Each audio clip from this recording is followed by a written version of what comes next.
S ಎಲ್ಲರಿಗೂ ಶುಭ ಮುಂಜಾನೆ. ಈ ಒಂದು ನಮ್ಮ ಜನನಿ ಸ್ಟಡಿ ಬೂಸ್ಟರ್ ಗ್ರೂಪ್ ಯೂಟ್ಯೂಬ್ ಚಾನಲ್ಗೆ ಎಲ್ಲರಿಗೂ ಸುಸ್ವಾಗತ, ಆತ್ಮೀಯ ಒಂದು ಸುಸ್ವಾಗತವನ್ನು ಕೋರುತ್ತಾ, ಏನಪ್ಪ ಅಂತಂದರೆ ಜನನಿ ಸ್ಟಡಿ ಬೂಸ್ಟರ್ ಗ್ರೂಪ್ ನಿಮಗೆ ಏನಪ್ಪ ಅಂತಂದರೆ KA ಎಕ್ಸಾಮ್ಗೆ ಎಷ್ಟು ಹೆಲ್ಪ್ ಆಗಿದೆ ಅಂತ ಟೆಲಿಗ್ರಾಮ್ನಲ್ಲಿ ನಿಮ್ಗೆ ಆಲ್ರೆಡಿ ಗೊತ್ತು. ಬಟ್ ಸುಮಾರು ಜನ ಏನಪ್ಪ ಅಂತಂದ್ರೆ ಇಲ್ಲ ನಮಗೆ ಸ್ಕೂಲ್ ಬುಕ್ ಕ್ಲಾಸಸ್ಸು ಮತ್ತು ಸ್ಪೆಸಿಫಿಕ್ ಸಬ್ಜೆಕ್ಟ್ ವೈಸ್ ಏನಪ್ಪ ಅಂತಂದ್ರೆ ಕ್ಲಾಸಸ್ ಮಾಡಿರಿ ಅಂತ ಒಂದಿಷ್ಟು ಏನಪ್ಪ ಅಂತಂದ್ರೆ ರಿಕ್ವೆಸ್ಟ್ ಇದಾವೆ. ಆ ಒಂದು ಉದ್ದೇಶದಿಂದ ಏನಪ್ಪ ಅಂತಂದ್ರೆ ನಾವು ಜನನಿ ಸ್ಟಡಿ ಬೂಸ್ಟರ್ ವತಿಯಿಂದ ಏನಪ್ಪ ಅಂತಂದ್ರೆ ಯೂಟ್ಯೂಬ್ ಕ್ಲಾಸಸ್ಸು ಕೂಡ ಅಂತಂದರೆ ನಿಮಗೆ ಈ ಸಿಲೆಬಸ್ ಅವೇರ್ನೆಸ್ ಕ್ಲಾಸ್ ಅಂತ ಮಾಡ್ತೀವಿ. ಓಕೆನಾ? ಅಂತಂದರೆ ಈಗ 100% ಸಿಲೆಬಸ್ ಏನಪ್ಪ ಅಂತಂದರೆ ಕವರ್ ಮಾಡೋಕ್ಕಾಗದೇ ಇರಬಹುದು. ಬಟ್ ಏನಂತಂದ್ರೆ ನಿಮಗೆ ಸಿಲೆಬಸ್ ಅವೇರ್ನೆಸ್ ಮೇನ್ ಏರಿಯಾ ಏನಿದಾವಲ್ಲ ಅಂಥ ಒಂದು ಪಾಯಿಂಟ್ಸನ್ನ ನಾವು ಇಲ್ಲಿ ಡೈಲಿ ಬೇಸ್ ಮೇಲೆ ಇದು ಮಾಡೋಣ. ಇವತ್ತಿನ ಸೆಕ್ಷನ್ ಏನಪ್ಪ ಅಂತಂದ್ರೆ ಮೊದಲಿಗೆ ನಾವು ಏನಪ್ಪ ಅಂತಂದ್ರೆ ಕನ್ನಡ ವಿಷಯ ಸಂಬಂಧಪಟ್ಟಂಗೆ ಒಂದಿಷ್ಟು ಪ್ರಶ್ನೆಗಳನ್ನು ವಿತ್ ಎಕ್ಸ್ಪ್ಲೇನನ್ನು ಇಲ್ಲಿ ನಾವು ನೋಡ್ತಾ ಹೋಗೋಣ. ಓಕೆ, ಮೊದಲನೇ ಕ್ವಶನ್ ಏನಪ್ಪ ಅಂತಂದ್ರೆ ನಮ್ಮ ಒಂದು ಜನನಿ ಸ್ಟಡಿ ಬೂಸ್ಟರ್ ಗ್ರೂಪ್ ಟೆಲಿಗ್ರಾಮ್ದಲ್ಲಿ ನೀವೆಲ್ಲ ನೋಡಿದ್ದೀರಿ. ಅಲ್ಲಿ ಏನಪ್ಪ ಅಂದ್ರೆ ಸುಮಾರು ಪ್ರಶ್ನೋತ್ತರಗಳನ್ನು ನಾವು ಕೂಡ ಚರ್ಚೆ ಮಾಡಿದ್ದೀವಿ. ಬಟ್ ಇಲ್ಲಿ ಏನಪ್ಪ ಅಂತಂದ್ರೆ ಅದ್ರದ್ದು ಒಂದು ಸ್ವಲ್ಪ ಎಕ್ಸ್ಪ್ಲೇನು ಮತ್ತು ಯಾವ ರೀತಿ ಅದು ಆನ್ಸರ್ ಆಯಿತು ಏನು ಕತೆ ಅಂತ ಸ್ವಲ್ಪ ಏನಪ್ಪ ಅಂದ್ರೆ ಅನಲೈಸಿಸ್ ಮಾಡೋದ್ರ ಮುಖಾಂತರ ಇಲ್ಲಿ ನಾವು ನೋಡೋಣ. ಓಕೆನಾ? ಈಗ ಏನಪ್ಪ ಅಂತಂದ್ರೆ ಮೊದಲನೇ ಕ್ವಶನ್ಗೆ ಹೋಗೋಣ. ಫಸ್ಟ್ ಏನಪ್ಪ ಅಂತಂದ್ರೆ ನೋಡಿರಿ, ಕ್ವಶನ್ ಹಿಂಗೈತಿ. ಕ್ವಶನನ್ನು ನೀಟಾಗಿ ನೋಡ್ಕೊಂಬಿಡ್ರಿ. ಓಕೆನಾ? ಕನ್ನಡ ಭಾಷೆಯ ಸರಳ ಲಿಪಿಯು ಏನು ನಾವು ಕನ್ನಡ ಐತಲ್ಲ, ಇತಿಹಾಸ ತನ್ನದೇ ಆದಂಥ ಒಂದು ಇತಿಹಾಸವನ್ನು ಒಳಗೊಂಡಂಥ ಭಾಷೆ, ಐತಿಹಾಸಿಕ ಒಂದು ಹಿನ್ನೆಲೆ ಅಂತ ಒಳಗೊಂಡಂಥ ಭಾಷೆ ಮತ್ತು ಶಾಸ್ತ್ರೀಯ ಭಾಷೆ ಅಂತ ನಾವೇನು ಕರಿತೀವಲ್ಲ, ಕನ್ನಡ ಭಾಷೆಯ ಸರಳ ಲಿಪಿಯು ಕನ್ನಡ ಲಿಪಿಯಿಂದ ರಚನೆಗೊಂಡಿದ್ದು ಇದು ಮೂಲತಃ ಈ ಕೆಳಗಿನ ಯಾವ ಲಿಪಿಯ ಮೂಲವಾಗಿದೆ ಅಂತ. ಓಕೆನಾ? ಅಂದರೆ ಕನ್ನಡ ಲಿಪಿ ಆಲ್ರೆಡಿ ಸರಳ ಲಿಪಿಯಲ್ಲಿ ನಾವು ಬರೆಯೋದು ಓದೋದು ಮಾಡ್ತೀವಿ. ಬಟ್ ಯಾವ ಒಂದು ಲಿಪಿಯನ್ನು ಅಂದರೆ ಮೂಲತಃ ಲಿಪಿ ಯಾವ ಒಂದು ಲಿಪಿಯನ್ನು ಹೋಲುತ್ತಾ ಅಂತ ಕೇಳೋಣ. ಓಕೆನಾ? ಆಪ್ಷನ್ ನೋಡುವಂಥ ಸಮಯ. ಆಪ್ಷನ್ ನೋಡಿರಿ, 4 ಆಪ್ಷನ್ ಇದಾವೆ. ಏನಪ್ಪ ಅಂತಂದರೆ ಬ್ರಾಹ್ಮಿ ಲಿಪಿ, ಆಮೇಲೆ ದೇವನಾಗರಿ ಲಿಪಿ, ಆಮೇಲೆ ಖರೋಷ್ಠಿ ಲಿಪಿ ಮತ್ತು ಗುರುಮುಖಿ ಲಿಪಿ ಅಂತ. ಓಕೆ, ಆನ್ಸರ್ ಟ್ರೈ ಮಾಡ್ತೀರಾ? ನಿಮಗೆ ವಿಡಿಯೋ ನೋಡುವಾಗ ಏನಾದರೂ ಆನ್ಸರ್ ಇದ್ರ ಬಗ್ಗೆ ಅನಲೈಸಿಸ್ ಏನಾದರೂ ಸಿಕ್ತಂತಂದರೆ ನೀವು ಡೈರೆಕ್ಟಾಗಿ ಆನ್ಸರ್ನ ಕಮೆಂಟ್ ಮಾಡ್ಬೋದು. ಓಕೆನಾ? ನಿಮ್ಮ ಒಂದು ಇದಕ್ಕೇನಪ್ಪ ಅಂದ್ರೆ ನಾನು ರೆಸ್ಪಾನ್ಸ್ ಮಾಡ್ತೀನಿ. ಇಲ್ಲಿ ನೋಡಿರಿ, ಕನ್ನಡ ಲಿಪಿ ಏನಪ್ಪ ಅಂತಂದ್ರೆ ನಾವು ಸರಳ ಲಿಪಿ ಅಂತ ಕರೆದಿವಿ. ಬಟ್ ಅದರದ್ದೇ ಆದಂಥ ಒಂದು ಮೂಲ ಲಿಪಿ ಅಂದರೆ ಯಾವ ಒಂದು ಲಿಪಿಯನ್ನು ಹೋಲುವಂಥ ಅಕ್ಷರಗಳು ಸಾಮಾನ್ಯವಾಗಿ ಕನ್ನಡ ಭಾಷೆಯಲ್ಲಿ ರಚನೆಗೊಂಡವಪ್ಪ ಅಂತ ನಾವು ಅಂತ ನೋಡಕ್ಕೆ ಹೋದಾಗ ಅಲ್ಲಿ ಮುಖ್ಯವಾಗಿ ಏನಪ್ಪ ಅಂತಂದ್ರೆ ಈ ಬ್ರಾಹ್ಮಿ ಲಿಪಿ ಅನ್ನೋದು ಕಂಡುಬರುತ್ತೆ ನೋಡಿರಿ. ಓಕೆನಾ? ಸರ್, ಬ್ರಾಹ್ಮಿ ಲಿಪಿ ಅಶೋಕನ ಶಾಸನಗಳಲ್ಲಿ ಅಲ್ಲೇ ನೋಡ್ತೀವಿ. ಬಟ್ ಇದು ಹೆಂಗೆ ಅಂದರೆ ಕನ್ನಡ ಭಾಷೆಯ ಒಂದು ಲಿಪಿ ಕೂಡ ಬ್ರಾಹ್ಮಿ ಲಿಪಿ ಅಂತ ಯಾವ ರೀತಿ ಹೇಳ್ತೀರಪ್ಪ ಅಂತಂದರೆ ಆ ಅಕ್ಷರಗಳ ಹೋಲಿಕೆ. ಓಕೆನಾ? ಏನು ಅಕ್ಷರಗಳನ್ನು ನಾವೇನು ಕನ್ನಡದಲ್ಲಿ 49 ಅಕ್ಷರಗಳನ್ನು ಪ್ರಸ್ತುತ ಬಳಸ್ತಾ ಇದ್ದೀವಲ್ಲ, ಆ ಅಕ್ಷರಗಳ ಒಂದು ಹೋಲಿಕೆ ಏನಪ್ಪ ಅಂತಂದ್ರೆ ಈ ಒಂದು ಬ್ರಾಹ್ಮಿ ಲಿಪಿಗೆ ಸಂಬಂಧಿಸಿದ್ದಾಗಿದೆ ಅಂತ ವಿದ್ವಾಂಸರು, ಹಲವಾರು ಕವಿಗಳು, ಪ್ರಾಚೀನ ಒಂದು ಇತಿಹಾಸಕಾರರು ಹೇಳಿದ್ದಾರೆ ನೋಡ್ರಿ. ಓಕೆನಾ? ಇದ್ರ ಬಗ್ಗೆ ನಾವು ಸ್ವಲ್ಪ ಏನಪ್ಪ ಅಂತಂದ್ರೆ ನೋಡೋದಂತಂದ್ರೆ ಏನಪ್ಪ ಅಂದ್ರೆ ಸರಿಯಾದ ಉತ್ತರ ನಮಗೇನಂತ ಗೊತ್ತಾಯ್ತು, ಇಲ್ಲಿ ಬ್ರಾಹ್ಮಿ ಲಿಪಿ ಅಂತ ಗೊತ್ತಾಯ್ತು. ಓಕೆನಾ? ಇಲ್ಲಿ ಏನಪ್ಪ ಅಂತಂದ್ರೆ ನೆಕ್ಸ್ಟು ವಿವರಣೆ. ಓಕೆನಾ? ವಿವರಣೆ ಏನಪ್ಪ ಅಂತಂದ್ರೆ ಆನ್ಸರ್ ಬಗ್ಗೆ, ಅಂದರೆ ಇದೇ ಯಾಕೆ ಆನ್ಸರ್ ಅಂತ ನಾವು ನೋಡಕ್ಕೆ ಹೋದಾಗ ಅದೇ ಎಕ್ಸ್ಪ್ಲೇನಲ್ಲಿ ಹೇಳಿದ್ದೆ ನಾನು. ಕನ್ನಡ ಭಾಷೆಯು ಸರಳವಾಗಿ ಕನ್ನಡ ಲಿಪಿಯ ಮೂಲ ಹೊಂದಿದ್ದರೂ ಸಹ ಮೂಲತಃ ಬ್ರಾಹ್ಮಿ ಲಿಪಿಯಿಂದ ಪಡೆದ ಅಕ್ಷರ ವ್ಯವಸ್ಥೆ ಒಳಗೊಂಡಿದೆ ಹಾಗೂ ಏನು 5 ದಕ್ಷಿಣ ದ್ರಾವಿಡ ಭಾಷೆಗಳಾದ ತಮಿಳು, ತೆಲುಗು, ಮಲಯಾಳಂ, ತುಳು, ಕನ್ನಡ ವರ್ಗಕ್ಕೆ ಸೇರಿದೆ ಅಂತ. ಓಕೆನಾ? ಇದ್ರ ಮೇಲೆ ಏನಪ್ಪ ಅಂತಂದ್ರೆ ನಿಮಗೆ ಕ್ವಶನ್ ಆಗಿರೋದು ನೋಡಿರಿ. ಏನಪ್ಪ ಅಂದ್ರೆ ಒಟ್ಟು ಎಷ್ಟು ದ್ರಾವಿಡ ಭಾಷೆಗಳದಾವ ಅಂತ ಕೇಳಿದಾರೆ. ಓಕೆನಾ? ದಕ್ಷಿಣ ದ್ರಾವಿಡ ಭಾಷೆಗಳು 5 ಅಂತ ಕರಿತೀವಿ.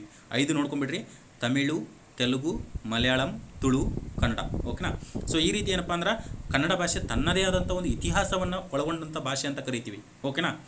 ಇನ್ನೇನಪ್ಪ ಅಂದ್ರೆ ಉಳ್ಕೋದು ಆಪ್ಷನ್ ಏನದಾವಲ್ಲ, ಈಗ ದೇವನಾಗರಿ ಲಿಪಿ, ಖರೋಷ್ಠಿ ಲಿಪಿ, ಆಮೇಲೆ ಗುರುಮುಖಿ ಲಿಪಿ. ಇವುಗಳ ಬಗ್ಗೆ ಒಂದು ಸ್ವಲ್ಪ ಏನಪ್ಪ ಅಂದರೆ ಅನಲೈಸಿಸ್ ನೋಡ್ಕೊಂಡು ಬಿಡೋಣ. ನಾವು ದೇವನಾಗರಿ ಲಿಪಿ ಅಂತ ಎಲ್ಲಿ ನೋಡ್ತೀವಪ್ಪ ಅಂತಂದ್ರೆ ಮುಖ್ಯವಾಗಿ ಇಲ್ಲಿ ನೋಡಿರಿ, ದೇವನಾಗರಿ ಲಿಪಿ ಅಂತ ಎಲ್ಲಿ ನೋಡ್ತೀವಪ್ಪ ಅಂತಂದ್ರೆ ಎಂಬುದು ಹಿಂದಿ ಮತ್ತು ಸಂಸ್ಕೃತ ಭಾಷೆಯ ಉಗಮಕ್ಕೆ ಕಾರಣವಾಗಿದೆ. Very important. ಈಗ ನಾವು ಹಿಂದಿ ಭಾಷೆಯನ್ನು ಏನಂತೀವಿ, ಆರ್ಯನ್ ಭಾಷೆ ವರ್ಗಕ್ಕೆ ಸೇರಿದಂಥ ಭಾಷೆ ಅಂತ ಕೇಳಿತೀವಿ. ಆಮೇಲೆ ಕನ್ನಡ ಭಾಷೆಯನ್ನು ದ್ರಾವಿಡ ಭಾಷಾ ವರ್ಗಕ್ಕೆ ಸೇರಿದ ಭಾಷೆ ಅಂತ ಕರಿತೀವಿ, ಓಕೆನಾ, ಭಾಷಾ ವರ್ಗ ಅದು. ಬಟ್ ಇಲ್ಲೇನಪ್ಪ ಅಂದ್ರೆ ಹಿಂದಿ ಮೂಲತಃ ಯಾವ ಒಂದು ಲಿಪಿಯಲ್ಲಿ ಐತಪ್ಪ ಅಂತಂದ್ರೆ ದೇವನಾಗರಿ ಲಿಪಿ ಐತಿ.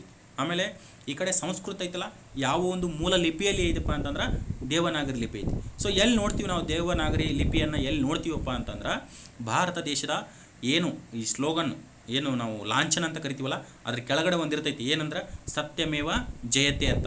ಆ ಜಯತೆ, ಸತ್ಯಮೇವ ಜಯತೆ ಅನ್ನೋದು ಈ ದೇವನಾಗರಿ ಲಿಪಿಯಲ್ಲಿದ್ದು ಮಂಡೋಕ ಉಪನಿಷತ್ತಿನಿಂದ ತೆಗೆದುಕೊಳ್ಳಲಾಗಿದೆ, ಓಕೆನಾ. ಸೊ ಇದೇನಪ್ಪ ಅಂತಂದ್ರೆ ಮುಖ್ಯವಾಗಿ ನಾವು ಎಲ್ಲಿಂದ ತೆಗೆದುಕೊಂಡರಂತ ಕೇಳ್ತಾರೆ ಸುಮಾರು ಎಕ್ಸಾಮ್ನಾಗ 70% ಆಫ್ ಎಕ್ಸಾಮ್ನಾಗ ಇದು ಎಲ್ಲಿಂದ ತೆಗೆದುಕೊಂಡ್ರು ಅಂತ ಕ್ವಶನ್ ಇರುವಂಥದ್ದು, ಓಕೆ. ಆ ಮಂಡೋಕ ಉಪನಿಷತ್ತಿನಿಂದ ತೆಗೆದುಕೊಂಡಂಥ ಇದು ದೇವನಾಗರಿ ಲಿಪಿಯಲ್ಲಿ ಐತಿ. ಇನ್ನು ಮತ್ತೇನಪ್ಪ ಅಂದ್ರೆ ಖರೋಷ್ಠಿ ಲಿಪಿ ಮತ್ತು ಗುರುಮುಖಿ ಲಿಪಿಯಲ್ಲಿ ನೋಡ್ತೀವಿ, ಓಕೆನಾ.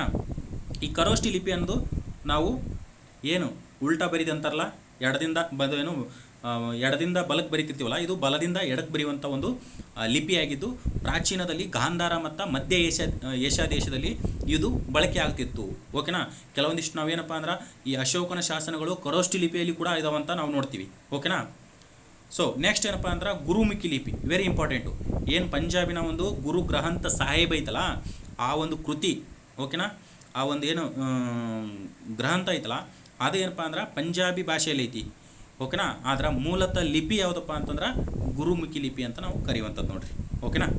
ಸೊ ಇದ್ರ ಬಗ್ಗೆ ನಿಮಗೆ ಕ್ಲಾರಿಟಿ ಸಿಕ್ತು ಅನ್ಕೋತೀನಿ, ಓಕೆ, 4 ಲಿಪಿಗಳ ಬಗ್ಗೆ. ಇನ್ನು ನೆಕ್ಸ್ಟ್ ಕ್ವಶನ್ಗೆ ಹೋಗೋಣ.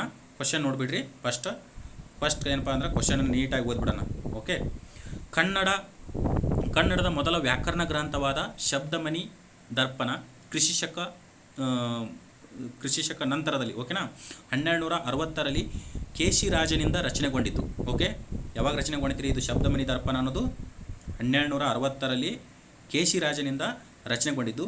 ಇವರು ಯಾರ ಆಶ್ರಯದಲ್ಲಿ ಇದನ್ನು ರಚಿಸಿದರು ಅಂತ, ಓಕೆನಾ. Very important. ಯಾಕಂತಂದ್ರೆ ನಾವು ಈಗ ಕನ್ನಡ ಭಾಷೆಯ ಬಗ್ಗೆ ಅಧ್ಯಯನ ಮಾಡ್ತಿದ್ದೀವಿ ಅಂತಂದ್ರೆ ಫಸ್ಟ್ಗೆ ಏನಪ್ಪ ಅಂದ್ರೆ ವ್ಯಾಕರಣ ಎಲ್ಲಿ ನಿಂತ ಆರಂಭಗೊಂಡಿತು ಅಂತ ನಾವು ನೋಡಬೇಕು, ಓಕೆನಾ.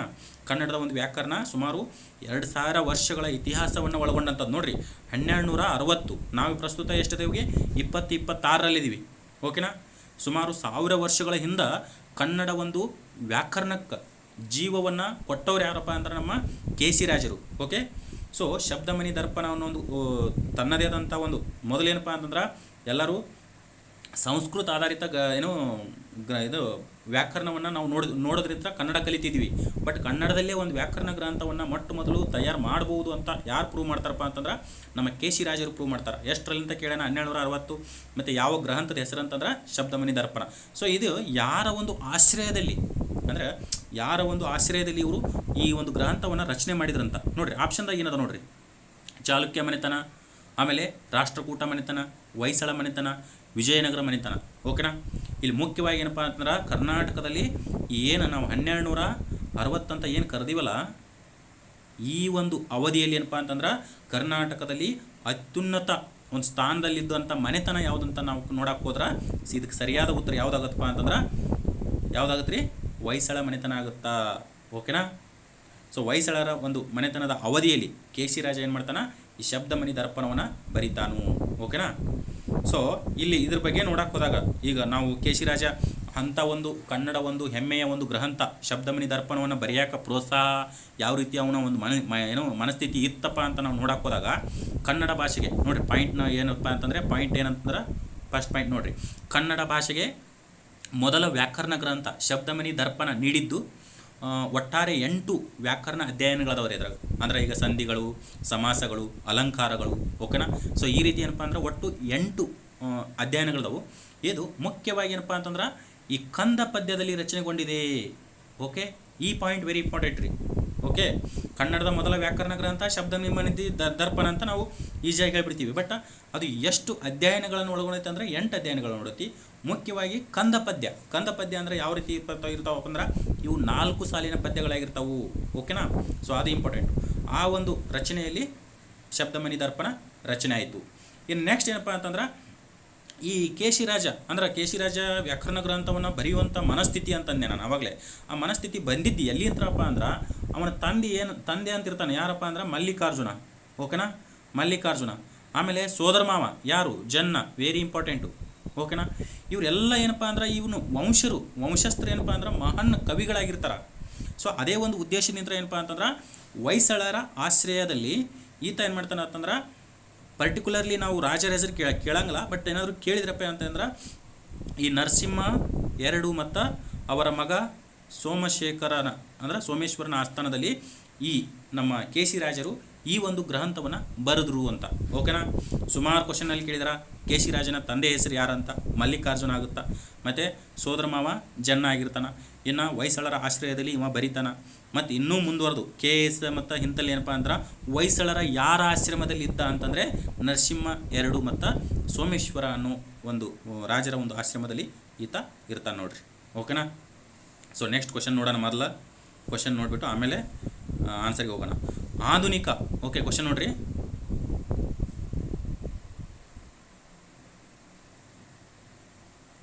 ಆಧುನಿಕವಾಗಿ ಅಥವಾ ಪ್ರಸ್ತುತ ಕನ್ನಡ ಭಾಷೆಗೆ ಸಂಬಂಧಿಸಿದಂತೆ ಒಟ್ಟು ವರ್ಣಮಾಲೆಗಳ ಸಂಖ್ಯೆ ಅಂತ ಕೇಳೋಣ. ಓಕೆನಾ. ಏನು ಕ್ವಶನು ನೋಡ್ರಿ, ಆಧುನಿಕವಾಗಿ ಅಲ್ಲೆಲ್ಲ ಕ್ವಶನ್ ಎಂಡ್ ಆಗಂಗಿಲ್ಲ ರೀ. ಇಲ್ಲಿ ಐತಲ್ಲ ಒಟ್ಟು ವರ್ಣಮಾಲೆಗಳ ಸಂಖ್ಯೆ.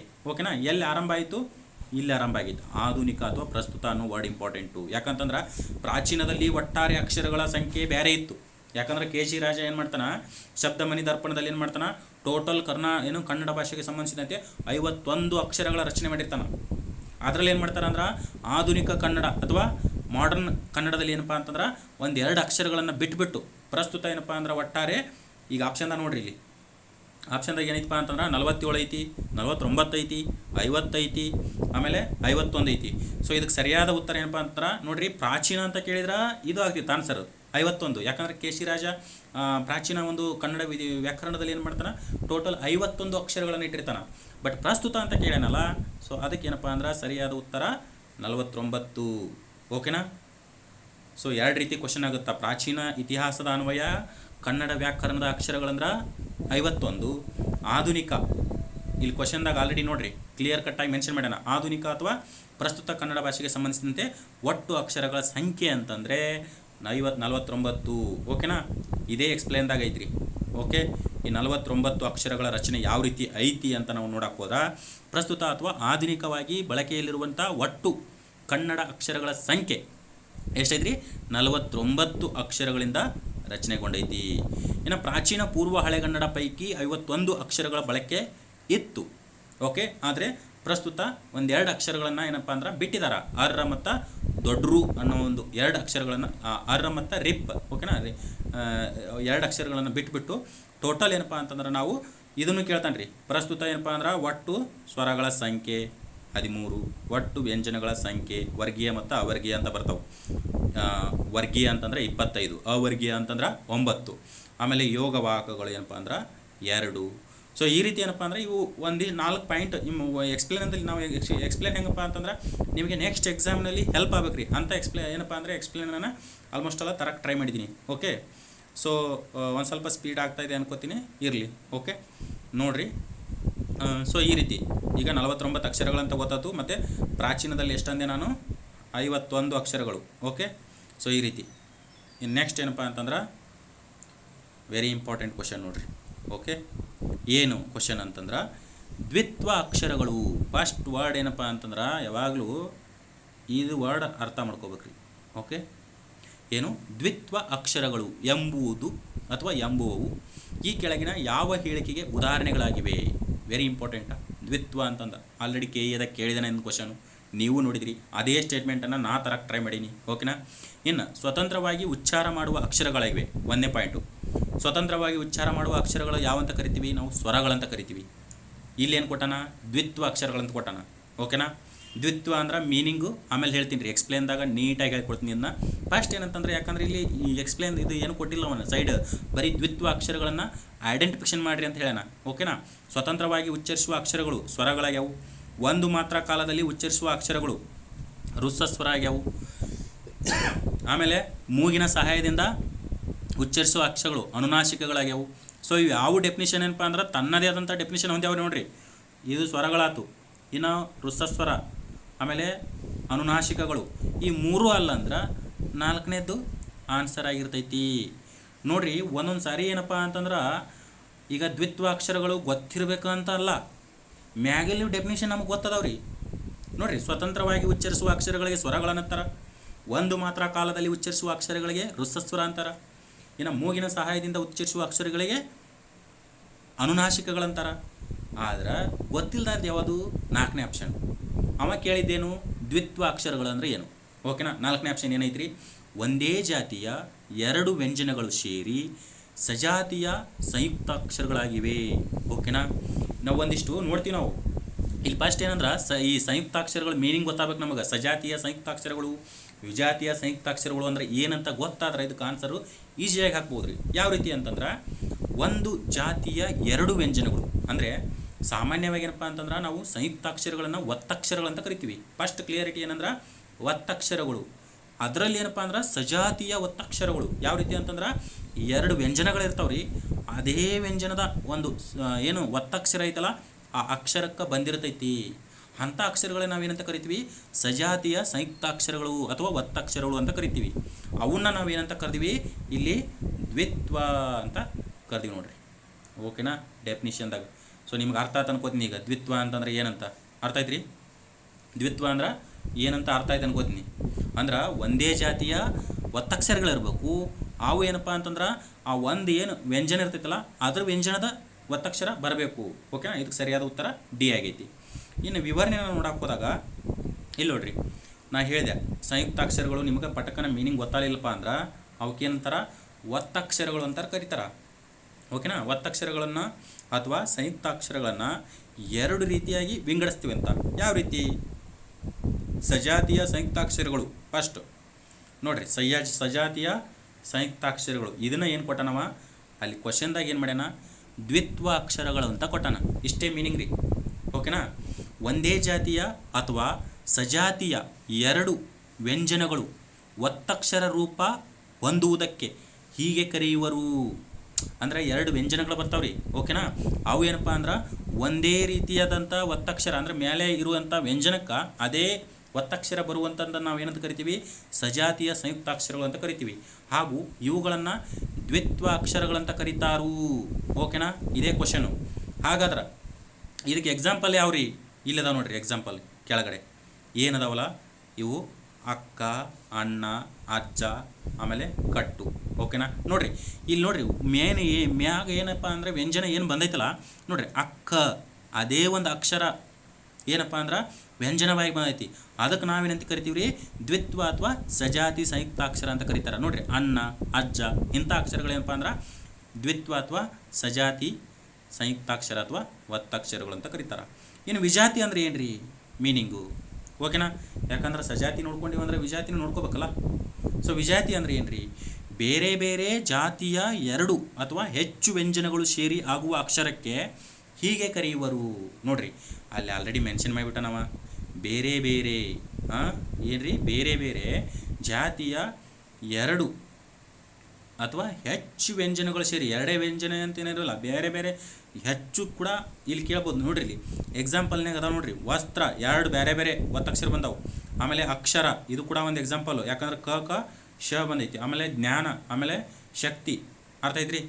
ವಿಜಾತಿ ಅಂದರೆ ಇಷ್ಟೇ ಮೀನಿಂಗು, ಮ್ಯಾಲೆ ಏನು ವ್ಯಂಜನ ಇರ್ತೈತಲ್ಲ ಅದ್ರ ಕೆಳಗಡೆ ಅದರದ್ದೇ ಆದಂಥ ವ್ಯಂಜನ ಬಂದಿರುವುದಿಲ್ಲ. ಓಕೆನಾ. ಡನ್. ಆಮೇಲೆ ಇವು ಕೇವಲ 2 ಅಕ್ಷರಗಳಿಗೆ ಸೀಮಿತವಾಗಿರಲ್ಲ, 3 ಕೂಡ ಆಗ್ಬೋದು. ಇಲ್ಲಿ ನೋಡಿರಿ ವಸ್ತ್ರ ಅನ್ನೋದಕ್ಕೆ 2 ಒತ್ತಕ್ಷರ ಬಂದವು. ಓಕೆನಾ. ಸೊ ಈ ರೀತಿ ನಿಮ್ಗೆ ಅರ್ಥ ಆಗ್ತಾಯಿದೆ ಅನಿಸುತ್ತೆ. ಏನಾದರೂ ಈಗ 5ನೇ ಕ್ವಶನಿಗೆ ಬಂದಿವಿ ನಾವು. ನಿಮಗೇನಾದರೂ ಇನ್ನೂ ಯಾಕಂದ್ರೆ ಒಂದು ಸ್ವಲ್ಪ ಸ್ಲೈಡ್ ಮಾಡೋದು ಒಂದು ಸ್ವಲ್ಪ ಸ್ಕಿಲ್ ನಮಗೆ ಕಡಿಮೆ ಇದ್ದ ಸಂಬಂಧ ಸೊ ನಾನು ಯಾವ ರೀತಿ ನಿಮ್ಗೆ ಅರ್ಥ ಮಾಡಿಸ್ಬೋದಲ್ಲ ಅದನ್ನು ಟ್ರೈ ಮಾಡಕತ್ತೀನಿ ರೀ. ಓಕೆನಾ. ನಿಮಗೆ ಇನ್ನೂ ಏನಾದರೂ ಸ್ಯಾಟಿಸ್ಫ್ಯಾಕ್ಷನ್ ಅನಿಸ್ಲಿಲ್ಲ, ಎಕ್ಸ್ಪ್ಲೇನು ಮತ್ತೊಂದು ಮಗದೊಂದು ಅಂತಿದ್ದರೆ ಸೊ ಎಕ್ಸಾಂಪಲ್ಲು ನಿಮಗೆ ಎಷ್ಟು ಅಂಡರ್ಸ್ಟ್ಯಾಂಡಿಂಗ್ ಆಗಬೇಕಲ್ಲ ಆ ಥರ ಎಕ್ಸಾಂಪಲ್ಲು ನಾನು ಚೂಸ್ ಮಾಡೀನಿ. ಓಕೆ. ಇನ್ನೂ ಏನಾದರೂ ನಿಮ್ಗೆ ಡೌಟ್ ಇತ್ತಂದ್ರೆ ಸೊ ಕಮೆಂಟ್ ಬಾಕ್ಸ್ನಲ್ಲಿ ಕಮೆಂಟ್ ಹಾಕಿರಿ, ಕಮೆಂಟ್ ಆನ್ ಇರುತ್ತೆ. ಓಕೆನಾ. ಇಲ್ಲ ನಮ್ಮ ಟೆಲಿಗ್ರಾಮ್ ಗ್ರೂಪು ಜನನಿ ಸ್ಟಡಿ ಬೂಸ್ಟರ್ ಗ್ರೂಪ್ನಲ್ಲಿ ಯಾವಾಗಲೂ ಕಮೆಂಟ್ ಆನ್ ಇರುತ್ತೆ. ಸೊ ಅಲ್ಲಿ ಕೂಡ ನೀವು ಹಾಕ್ಬೋದು. ಓಕೆನಾ. ಸೊ ಈಗ ಏನು ರೀ ನೆಕ್ಸ್ಟ್ ಕ್ವಶನು, ಫೇವ್ರೇಟ್ ಕ್ವಶನ್. ಪ್ರತಿಯೊಂದು ಏನಪ್ಪ ಅಂದ್ರೆ ಗ್ರಾಮೆಟಿಕಲ್ ಕ್ವಶನ್ದಾಗ 1 ಅಥವಾ 2 ಸಂಧಿ ಪದಗಳು ಕೊಟ್ಟಿರ್ತಾನೆ ರೀ. ಓಕೆನಾ. ಈಗ ಮೆಲ್ವಾತು ಎಂಬ ಪದವು ಈ ಕೆಳಗಿನ ಯಾವ ಸಂಧಿಗೆ ಉದಾಹರಣೆ ಆಗಿದೆ? 5ನೇ ಕ್ವಶನ್. ಓಕೆನಾ. ಸೊ ಇನ್ನು ಆಪ್ಷನ್ ನೋಡೋಕೆ ಹೋದ್ರೆ ಮೆಲ್ವಾತು ಅದು ಏನಪ್ಪ ಅಂದ್ರೆ ವರ್ಡ್ ನೆನ್ಪಿಟ್ಕೋಬೇಕು. ಆಮೇಲೆ ಆಪ್ಷನ್ ನೋಡ್ಬೇಕು.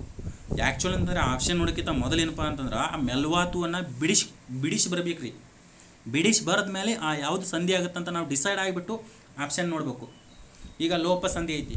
ಲೋಪ ಅಂತಂದ್ರೆ ಎರಡು ಏನು ಸಂಧಿ ಪದಗಳಿರ್ತಾವ, ಸಂಧಿ ಶಬ್ದಗಳಿರ್ತಾವಲ್ಲ, ಅದರಲ್ಲಿ ಸಂಧಿ ಪದ ಮಾಡುವಾಗ ಒಂದು ಅಕ್ಷರ ಲೋಪ ಆಗ್ತಿರ್ತೈತೆ ರೀ. ಆಗಮ ಅಂತಂದ್ರೆ ಇನ್ನೊಂದು ಅಕ್ಷರ ಆಗಮ ಆಗ್ತಿರ್ತೈತೆ ರೀ. ಇನ್ನು ಆದೇಶ ಅಂತಂದ್ರೆ ಒಂದು ಅಕ್ಷರಕ್ಕೆ ಇನ್ನೊಂದು ಅಕ್ಷರ, ಈಗ ಕ ತ ಪಗಳಿಗೆ ಗ ದ ಬ ಆದೇಶವಾಗಿ ಬರ್ತಿರ್ತಾವೆ. ಮತ್ತು ಇನ್ನೊಂದು ರೂಲೂ ಐತಿ. ಓಕೆನಾ.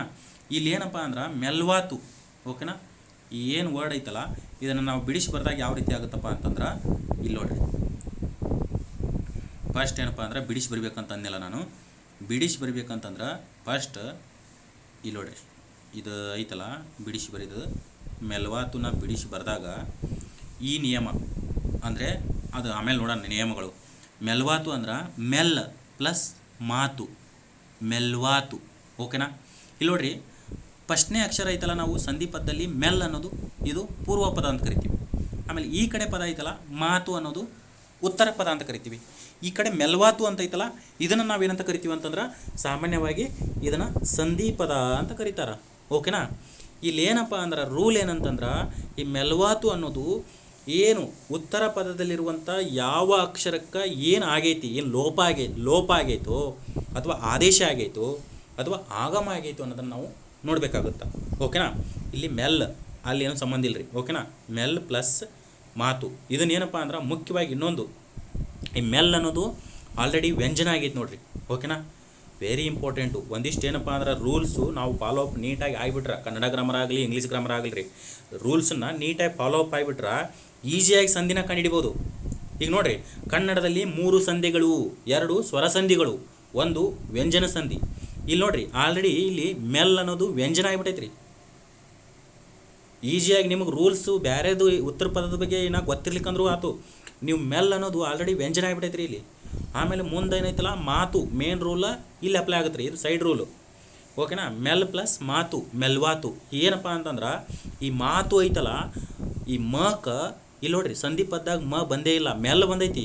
ಬಟ್ ಒಮ್ಮಲಿಗೆ ವ ಬಂದ್ಬಿಟ್ಟು ಮೆಲ್ವಾತು ಅಂತ ಆಗೈತಿ. ಇಲ್ಲಿ ನೋಡ್ರಿ, ಅರ್ಥ ಐತ್ರಿ. ಮ ಇಲ್ಲಿ ಬರಬೇಕಾಗಿತ್ತು, ಬಂದೇ ಇಲ್ಲ. ಅದ್ರ ಬದಲಿ ಏನು ಬಂದೈತಿ, ವ ಅಕ್ಷರ ಬಂದೈತಿ.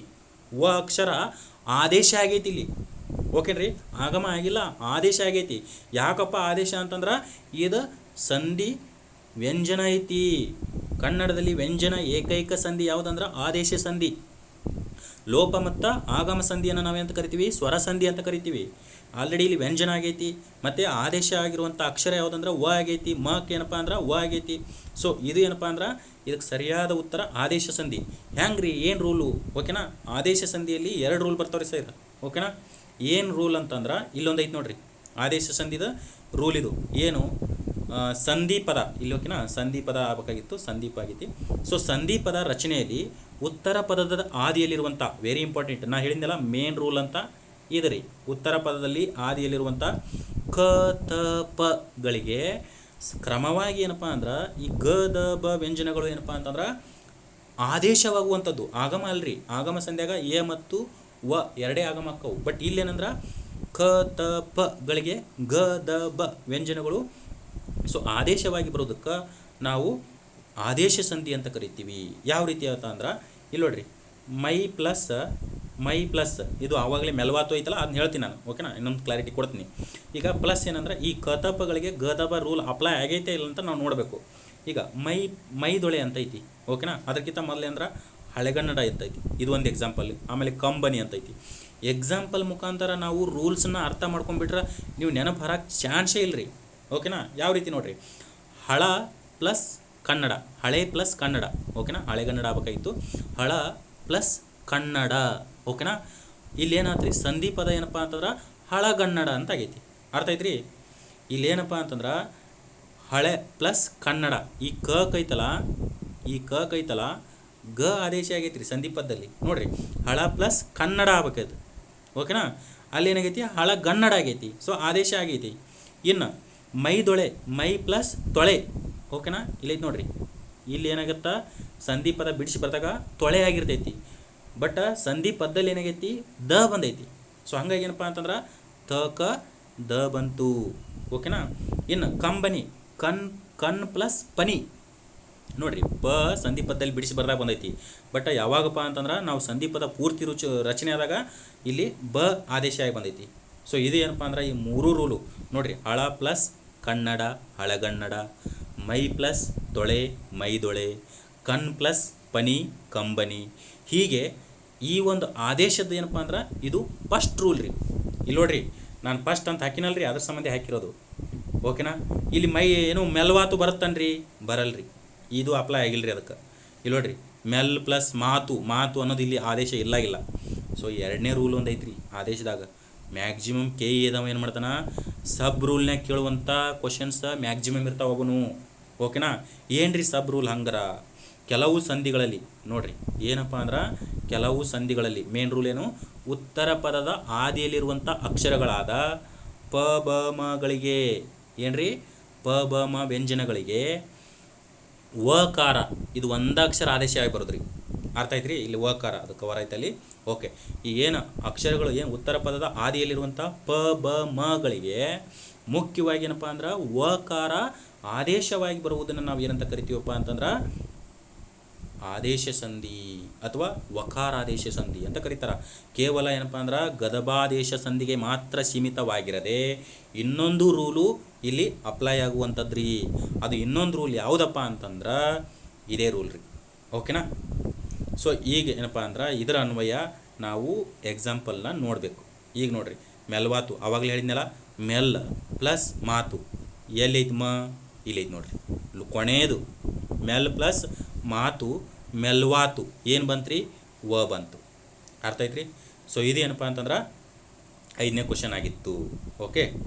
ಏನ್ರಿ 6ನೇ ಕ್ವಶನ್ಗೆ ಹೋಗೋಣ್ರಿ. Very easy question. ಏನಪ್ಪ 6ನೇ ಕ್ವಶನು, ಇಲ್ಲೈತಿ ನೋಡ್ರಿ.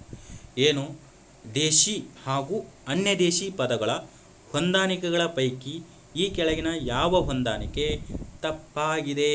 ಆಲ್ರೆಡಿ ಅವ ಏನು ಮಾಡ್ಯಾನ, ಫಸ್ಟ್ ಏನಪ್ಪ ಅಂದ್ರೆ ಕ್ವಶನ್ ಇಲ್ಲೈತ್ರಿ, ಎಲ್ಲೈತಿ ತಪ್ಪಾಗಿದೆ ಅಂತ ಕೇಳ್ಯಾನ. ದೇಶಿ ಹಾಗೂ ಅನ್ಯ ದೇಶಿ ಪದಗಳದಾವಂತ, ಅದರಲ್ಲಿ ಒಂದು ಹೊಂದಾಣಿಕೆ ಏನಂದ್ರೆ ತಪ್ಪಾಗಿದೆ ಅಂತ. ಅದನ್ನು ನಾವೇನು ಮಾಡ್ಬೇಕಂತ ಕಂಡುಹಿಡಿಬೇಕಂತ್ರಿ. ಓಕೆನಾ. ಸೊ ಕಂಡುಹಿಡಿಯೋಣ. ಏನು 4 ಆಪ್ಷನ್ ನೋಡೋಣ. ಫಸ್ಟ್ ಏನಂದ್ರೆ ಸಂಸ್ಕೃತ ಪದ. ಓಕೆನಾ. ಸಂಸ್ಕೃತ ಪದ ಫಸ್ಟ್ನೇದು ಕೊಟ್ಟಾನ. ಏನು ಸಂಸ್ಕೃತ ಅನ್ನೋದು ಅನ್ನ. ಓಕೆನಾ. ಏನು ಅನ್ನ ಅಂತ ಕರಿತೀವಲ್ಲ ನಾವು, ಅನ್ನ ರೈಸ್ ಭತ್ತ ಅಥವಾ ಅನ್ನ ಅಂತ ಕರಿತೀವಲ್ಲ. ಸೊ ಇದೇನಂದ್ರೆ ಸಂಸ್ಕೃತ ಪದನ ರೀ ಇದು. ಅದೇ ಇದ್ರ ಬದಲು ಏನಪ್ಪ ಅಂತಂದ್ರೆ ಇನ್ನೊಂದು ಕೊಟ್ಟಾನ. ಏನಂತಂದ್ರೆ ಈ ಅನ್ನ ಏನು ರಿಲೇಷನ್ನಾಗ ಬರ್ತಲ್ಲ, ಈ ಅನ್ನ ಬಂತಂದ್ರೆ ಇದು ಕನ್ನಡ ಪದ ರೀ. ಬಟ್ ಇಲ್ಲಿ ಏನು ಮಾಡ್ಯಾನ, ಇದು ಅನ್ನ ಕೊಟ್ಟಾನ. ಇದು ಕರೆಕ್ಟ್ ಐತ್ರಿ, ಅದ್ರದ್ದೇನು ವೇರಿಯೇಷನ್ ಇಲ್ಲ, ತಪ್ಪಾದ ಹೊಂದಾಣಿಕೆ ಅಲ್ಲ. ಇನ್ನು ಜಬರ್ದಸ್ತ್ ಅಂತ ಐತ್ರಿ, ವೆರಿ ಫೇವ್ರೇಟ್ ವರ್ಡ್. ಇದು ಐತಲ್ರಿ ಆ್ಯಕ್ಚುಲಿ ಅಂದ್ರೆ ಪರ್ಷಿಯನ್ ಮೂಲದ್ದು ಐತಿ. ಬಟ್ ಹಿಂದಿನಲ್ಲಿ ಕೂಡ ಜಬರ್ದಸ್ತ್ ಅಂತ ಬಳಸ್ಯಾರ. ಪರ್ಷಿಯನ್ ಹಾಗೂ ಜಬರ್ದಸ್ತ್ ಹಿಂದಿ ಪದ ಕೂಡ ಹೌದ್ರಿ. ಇದು ಕೂಡ ವೇರಿಯೇಷನ್ ಇಲ್ರಿ. ಇನ್ನೇನಪ್ಪ ಅಂದ್ರೆ ಪೋರ್ಚುಗೀಸ್ ಸಾಬೂನು ಮೇಜು ಇಸ್ತ್ರಿ ಇವೆಲ್ಲ ನಿಮ್ಗೆ ಗೊತ್ತೈತಿ. ಸೊ ಇದು ಕೂಡ ಹೌದ್ರಿ. ನಾ ಏನು ಹೇಳಿದೆ ಯಾವಾಗಲೇ ಬಿಗಿನಿಂಗ, ನಿಮಗೆ ಏನಾದರೂ ಏನಪ್ಪ ಅಂತಂದ್ರೆ ಆನ್ಸರ್ ನಮಗೆ ಈಗ ಆಲ್ರೆಡಿ ಏನಪ್ಪ ಅಂದ್ರೆ ಯಾವ ಹೊಂದಾಣಿಕೆ ತಪ್ಪಾಗಿದೆ ಅಂತ ಕೇಳಲ್ಲ. ಆನ್ಸರ್ ನಮಗೆ ಐತೆ ಇಲ್ಲ ಗೊತ್ತಿಲ್ಲ, ಬಟ್ ನಾವು 3 ಆಪ್ಷನ್ ಗೊತ್ತದವ್ರಿ. ಸಂಸ್ಕೃತ ಪದ ಅನ್ನ ಅನ್ನೋದು ಸಂಸ್ಕೃತ ಪದ. ಓಕೆನಾ. ಅನ್ನ ಭತ್ತ ಅಂತ ಕರಿತೀವಲ್ಲ, ಅದು ರೈಸ್ ಅಂತ ಕರಿತೀವಲ್ಲ. ಇನ್ನು ಹಿಂದಿ ಪದ ಜಬರ್ದಸ್ತ್ ಪೋರ್ಚುಗೀಸ್. ಇಲ್ಲಿ ನೋಡ್ರಿ, ಇದು ರಾತ್ರಿ ಐತಲ್ಲ, ಇದು ಸಂಸ್ಕೃತ ಪದ ರೀ ಆ್ಯಕ್ಚುಲ್ ಅಂತಂದ್ರೆ. ಓಕೆನಾ. ನಾವೇನಂತೀವಿ ಕನ್ನಡದಲ್ಲಿ ಕತ್ತಲು ಅಂತ ಕರಿತೀವಿ, ರಾತ್ರಿ ಅನ್ನಂಗಿಲ್ರಿ ನಾವು. ಅದು ರಾತ್ರಿ ಅನ್ನೋದು ಸಂಸ್ಕೃತ ಪದ ರೀ. ಓಕೆನಾ. ಸೊ ಹಾಗಾಗಿ ಏನಪ್ಪ ಅಂತಂದ್ರೆ ಇದು ಏನಪ್ಪ ಅಂತಂದ್ರೆ ತಪ್ಪಾದ ಹೊಂದಾಣಿಕೆ. ಏನು ಕ್ವಶನು, ತಪ್ಪಾದ ಹೊಂದಾಣಿಕೆ ಕಂಡಿಡಿ ಅಂತ ಹೇಳ್ರಿ, ಸರಿಯಾದದ್ದಲ್ಲ. ಓಕೆನಾ. ಕ್ವಶನ್ ಯಾವಾಗಲೂ ನಾವೇನಪ್ಪ ಅಂದ್ರೆ ಕೊನೆಯವರೆಗೆ ಓದ್ಬೇಕ್ರಿ. ಕೊನೆಯಲ್ಲಿ ಏನೈತಿ ತಪ್ಪಾದ ಏನೋ ಜೋಡಿಯನ್ನು ಕಂಡಿಡಿ ಅಂತ ಹೇಳ್ಯಾನ. ಓಕೆನಾ. ಇದಕ್ಕೆ ಸರಿಯಾದ ಉತ್ತರ ಏನಪ್ಪ ಅಂದ್ರೆ ಕನ್ನಡ ಅನ್ನೋದು, ಕನ್ನಡದಲ್ಲಿ ರಾತ್ರಿ ಅನ್ನೋ ಪದ ಇಲ್ಲ, ಕತ್ತಲು ಅಂತೈತಿ. ಓಕೆನಾ. ಸೊ ರಾತ್ರಿ ಅನ್ನೋ ಪದ ಏನಪ್ಪ ಅಂತಂದ್ರೆ ನಾವು ಎಲ್ಲಿ ನೋಡ್ತೀವಪ್ಪ ಅಂತಂದ್ರೆ ಸಂಸ್ಕೃತದಲ್ಲಿ ನೋಡ್ತೀವಿ. ಎಕ್ಸ್ಪ್ಲೇನ್ ನಿಮ್ಗೆ ಅರ್ಥ ಆಗೋ ರೀತಿಯಲ್ಲಿ ಎಷ್ಟಾಗುತ್ತೆ ಅಷ್ಟು ಮಾಡಕ್ಕೆ ಹೋಗಿನ್ರಿ. ಓಕೆನಾ. ಇನ್ನು ಕನ್ನಡ ದೇಶಿ ಪದಗಳು ಯಾವ ರೀತಿ ಇರ್ತಾವ್ರಿ, ಇಲ್ಲಿ ನೋಡ್ರಿ, ವೆರಿ ಇಂಪಾರ್ಟೆಂಟು. ಈಗ ನಾವು ಕನ್ನಡ ಪದ ಈಗ ರಾಂಗ್ ಇದು ಮಾಡಿದ್ವಿ. ಸೊ ಹೆಂಗಿರ್ತಾವೆ ಅಂದ್ರೆ ಮನೆ, ಟೆಂಕನ, ಮೂಡನ, ಹೊಳೆ, ಬಾನು, ಕಣ್ಣೀರು, ಬೆನ್ನೀರು, ಅರಸು. ಓಕೆನಾ. ಇವೆಲ್ಲ ಅದಾವಲ್ರಿ, ಎಲ್ಲ ಕ್ವಶನ್ದಾಗೂ ಆದಂಥವ್ರಿ. ಓಕೆನಾ. ಟೆಂಕನ ಮೂಡನ, ಪಡುವನ ಇವೆಲ್ಲ ದಿಕ್ಕುಗಳ ಹೆಸರಲ್ರಿ ಅವು ಕನ್ನಡದಲ್ಲಿ ಅದಾವ್ರಿ. ಓಕೆನಾ. ಪೂರ್ವ, ಪಶ್ಚಿಮ, ದಕ್ಷಿಣ, ಉತ್ತರ ಅದಾವಲ್ರಿ ಅವು ಸಂಸ್ಕೃತದಾಗ ಅದಾವ್ರಿ. ಇದೇ ಜಾಗದಾಗ ಏನಪ್ಪ ಅಂದ್ರೆ ಪೂರ್ವ, ಪಶ್ಚಿಮ, ದಕ್ಷಿಣ, ಉತ್ತರ ಅಂತ ಕೊಟ್ಟನಂತಂದ್ರೆ ಅವು ಐತಲ್ರಿ ಸಂಸ್ಕೃತದಾಗ ರೀ. ಬಟ್ ಯಾವಾಗ ಅವ ತೆಂಕನ, ಮೂಡನ, ಪಡುವನ ಅಂತ ಕೊಟ್ಟನಂದ್ರೆ ಅವು ನಮ್ಮ ಕನ್ನಡ ಭಾಷೆ ರೀ. ಇನ್ನು ಇಲ್ಲೊಂದು ಐತೆ ನೋಡ್ರಿ, ವೆರಿ ಇಂಪಾರ್ಟೆಂಟು. ಭಾನು ಅಂದ್ರೆ ಆಗಸ ರೀ. ಓಕೆನಾ. ಆಗಸ ಅಥವಾ ಮುಗಿಲು ಅಂತ ಕರಿತೀವಿ ನಾವು. ಈ ಭಾನು ಬಂತಂದ್ರೆ ಕನ್ನಡ ಪದ ರೀ.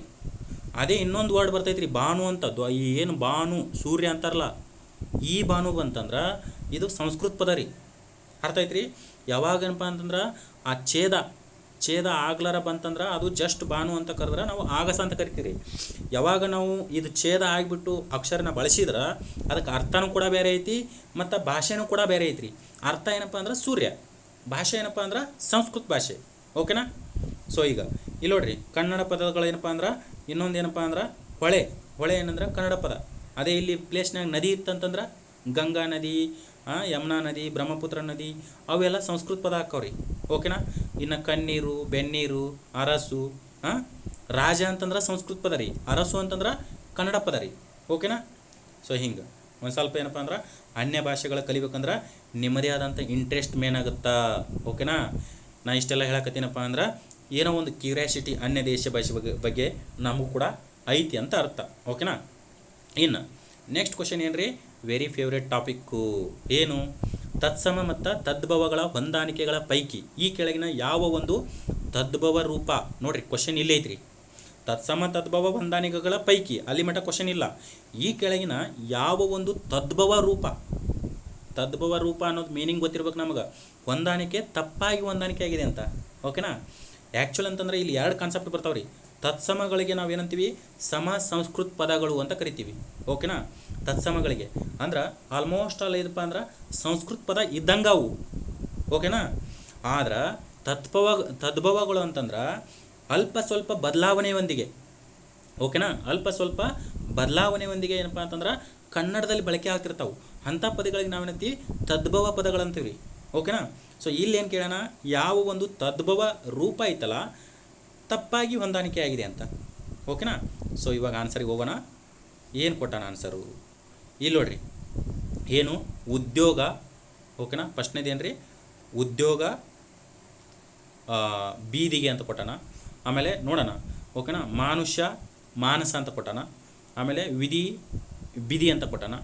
ಆಮೇಲೆ ವೈಶಾಖ ಆಗಿತ್ತು, ಅದು ವೈಶಾಖ ಆಗೈತಿ. ವೈಶಾಖ ಬೇಸಿಗೆ ಅಂತ ಕೊಟ್ಟಾನ. ಓಕೆನಾ. ಇಲ್ಲಿ ತಪ್ಪಾಗಿರೋದು ಯಾವುದಪ್ಪ ಅಂತಂದ್ರೆ ಇಲ್ಲಿ ನೋಡ್ರಿ, ಇದು ಏನೈತಲ್ಲ ಫಸ್ಟ್, ಇದು ವೈಶಾಖ ಬೇಸಿಗೆ ಐತಲ್ಲ, ಇದು ಹಿಂಗೆ ಐತ್ರಿ. ಕ ಬ ಬರಬೇಕು. ಆಮೇಲೆ ಒತ್ತಕ್ಷರ ಹೋಗಿ ದೀರ್ಘಾಕ್ಷರ ಆಗುತ್ತಾ. ಆಮೇಲೆ ಶಾಖ ಸ ಬರುತ್ತಾ. ತತ್ಸಮ ತದ್ಭವ ಏನಪ್ಪ ಅಂತಂದ್ರೆ ಒಂದಿಷ್ಟು ನಿಯಮಗಳದಾವ್ರಿ. ಈ ಥರ ಅಕ್ಷರಗಳಿಗೆ ಈ ಥರ ಅಕ್ಷರಗಳು ಬರಬೇಕು, ಮತ್ತು ಅರ್ಕಾವಳಿಗೆ ಈ ಥರ ಅರ್ಕಾವಳಿ ಕ್ಯಾನ್ಸಲ್ ಆಗಿಬಿಟ್ಟು ರವತ್ತು ಬರಬೇಕು. ಈ ಥರ ರೂಲ್ಸ್ ಅದಾವ್ರಿ. ಓಕೆನಾ. ಇಲ್ಲಿ ಐತಲ್ರಿ ಬ ಬರುತ್ತಾ. ಆಮೇಲೆ ಶಾ ಐತಲ್ರಿ ಸ ಬರುತ್ತಾ.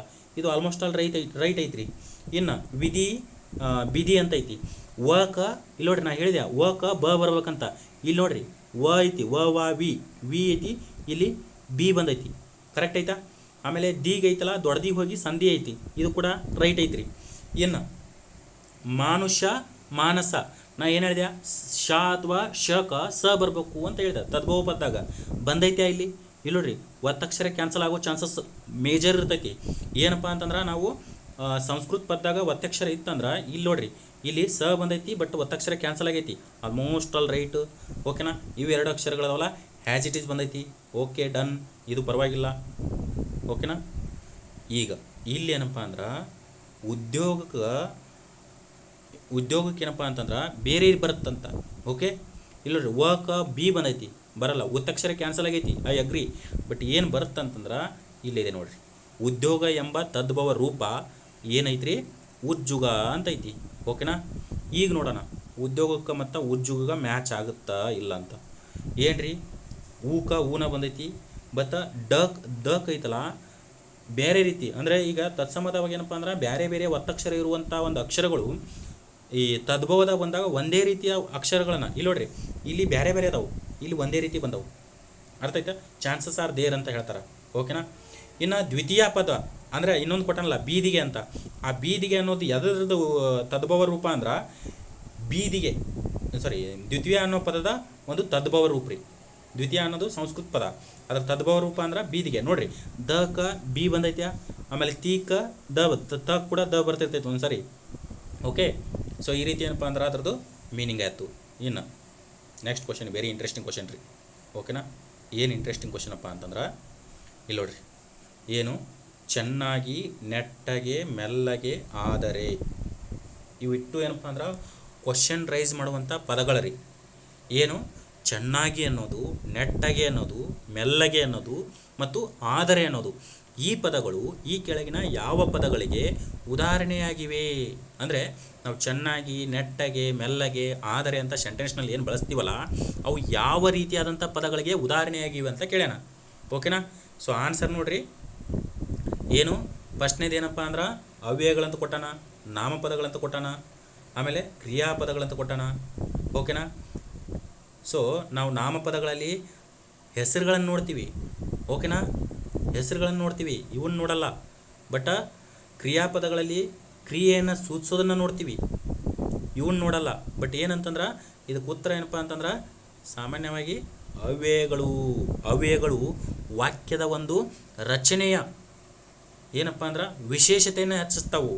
ಅಂದ್ರೆ ಈಗ ಹೆಂಗಪ್ಪ ಅಂದ್ರೆ ನಾವು ಜನನಿ ಸ್ಟಡಿ ಬೂಸ್ಟರ್ ಗ್ರೂಪ್ನಲ್ಲಿ ಚೆನ್ನಾಗಿ ಏನಪ್ಪ ಅಂದ್ರೆ ಪ್ರಶ್ನೋತ್ತರಗಳನ್ನು ಚರ್ಚೆ ಮಾಡಲಾಗುತ್ತದೆ. ನೋಡಿರಿ, ಈಗ ಜನನಿ ಸ್ಟಡಿ ಬೂಸ್ಟರ್ ಗ್ರೂಪ್ನಲ್ಲಿ ಪ್ರಶ್ನೆಗಳನ್ನು ಮಾಡಲಾಗುತ್ತದೆ ಅನ್ನೋದಕ್ಕೂ ಅದರಲ್ಲಿ ಚೆನ್ನಾಗಿ ಓಕೆನಾ ಚೆನ್ನಾಗಿ ಪ್ರಶ್ನೆಗಳನ್ನು ಡಿಸ್ಕಷನ್ ಮಾಡುತ್ತೆ ಅನ್ನೋದಕ್ಕೂ ವ್ಯತ್ಯಾಸ ಐತ್ರಿ. ಅದಕ್ಕೇನಪ್ಪ ಅಂದ್ರೆ ಅವ್ಯಯಗಳು ಸಾಮಾನ್ಯವಾಗಿ ಏನಪ್ಪ ಅಂದ್ರೆ ವಾಕ್ಯದ ರಚನೆಯನ್ನು ಓಕೆನಾ ರಚನೆಯ ವೈವಿಧ್ಯತೆಯನ್ನು ಹೆಚ್ಚಿಸ್ತಾವು. ಓಕೆನಾ, ಇನ್ನೊಂದು ಏನಪ್ಪ ಅಂದ್ರೆ ಈ ಅವ್ಯಯಗಳ ಮೇಲೆ ಡೆಫಿನಿಷನ್ ಮೇಲೆ ಜಾಸ್ತಿ ಕೇಳ್ಯಾನ್ರಿ ಕ್ವಶನ್. ಇದುವರೆಗೆ ಏನಪ್ಪ ಅಂದ್ರೆ ಡೆಫಿನಿಷನ್, ಅವ್ಯಯದ ಡೆಫಿನಿಷನ್ ಕೇಳ್ಯಾನ್ರಿ. ಇದನ್ನೆಲ್ಲ ಅವನೇ ಕೊಟ್ಟಿರ್ತಾನೆ ರೀ. ಯಾವುದನ್ನು ಈ ಇನ್ಫಾರ್ಮೇಷನ್ ಎಲ್ಲ ಅವನೇ ಕೊಟ್ಟಿರ್ತಾನೆ ರೀ. ನಿಮಗೇನು ಕೇಳಿರ್ತಾನಂದ್ರೆ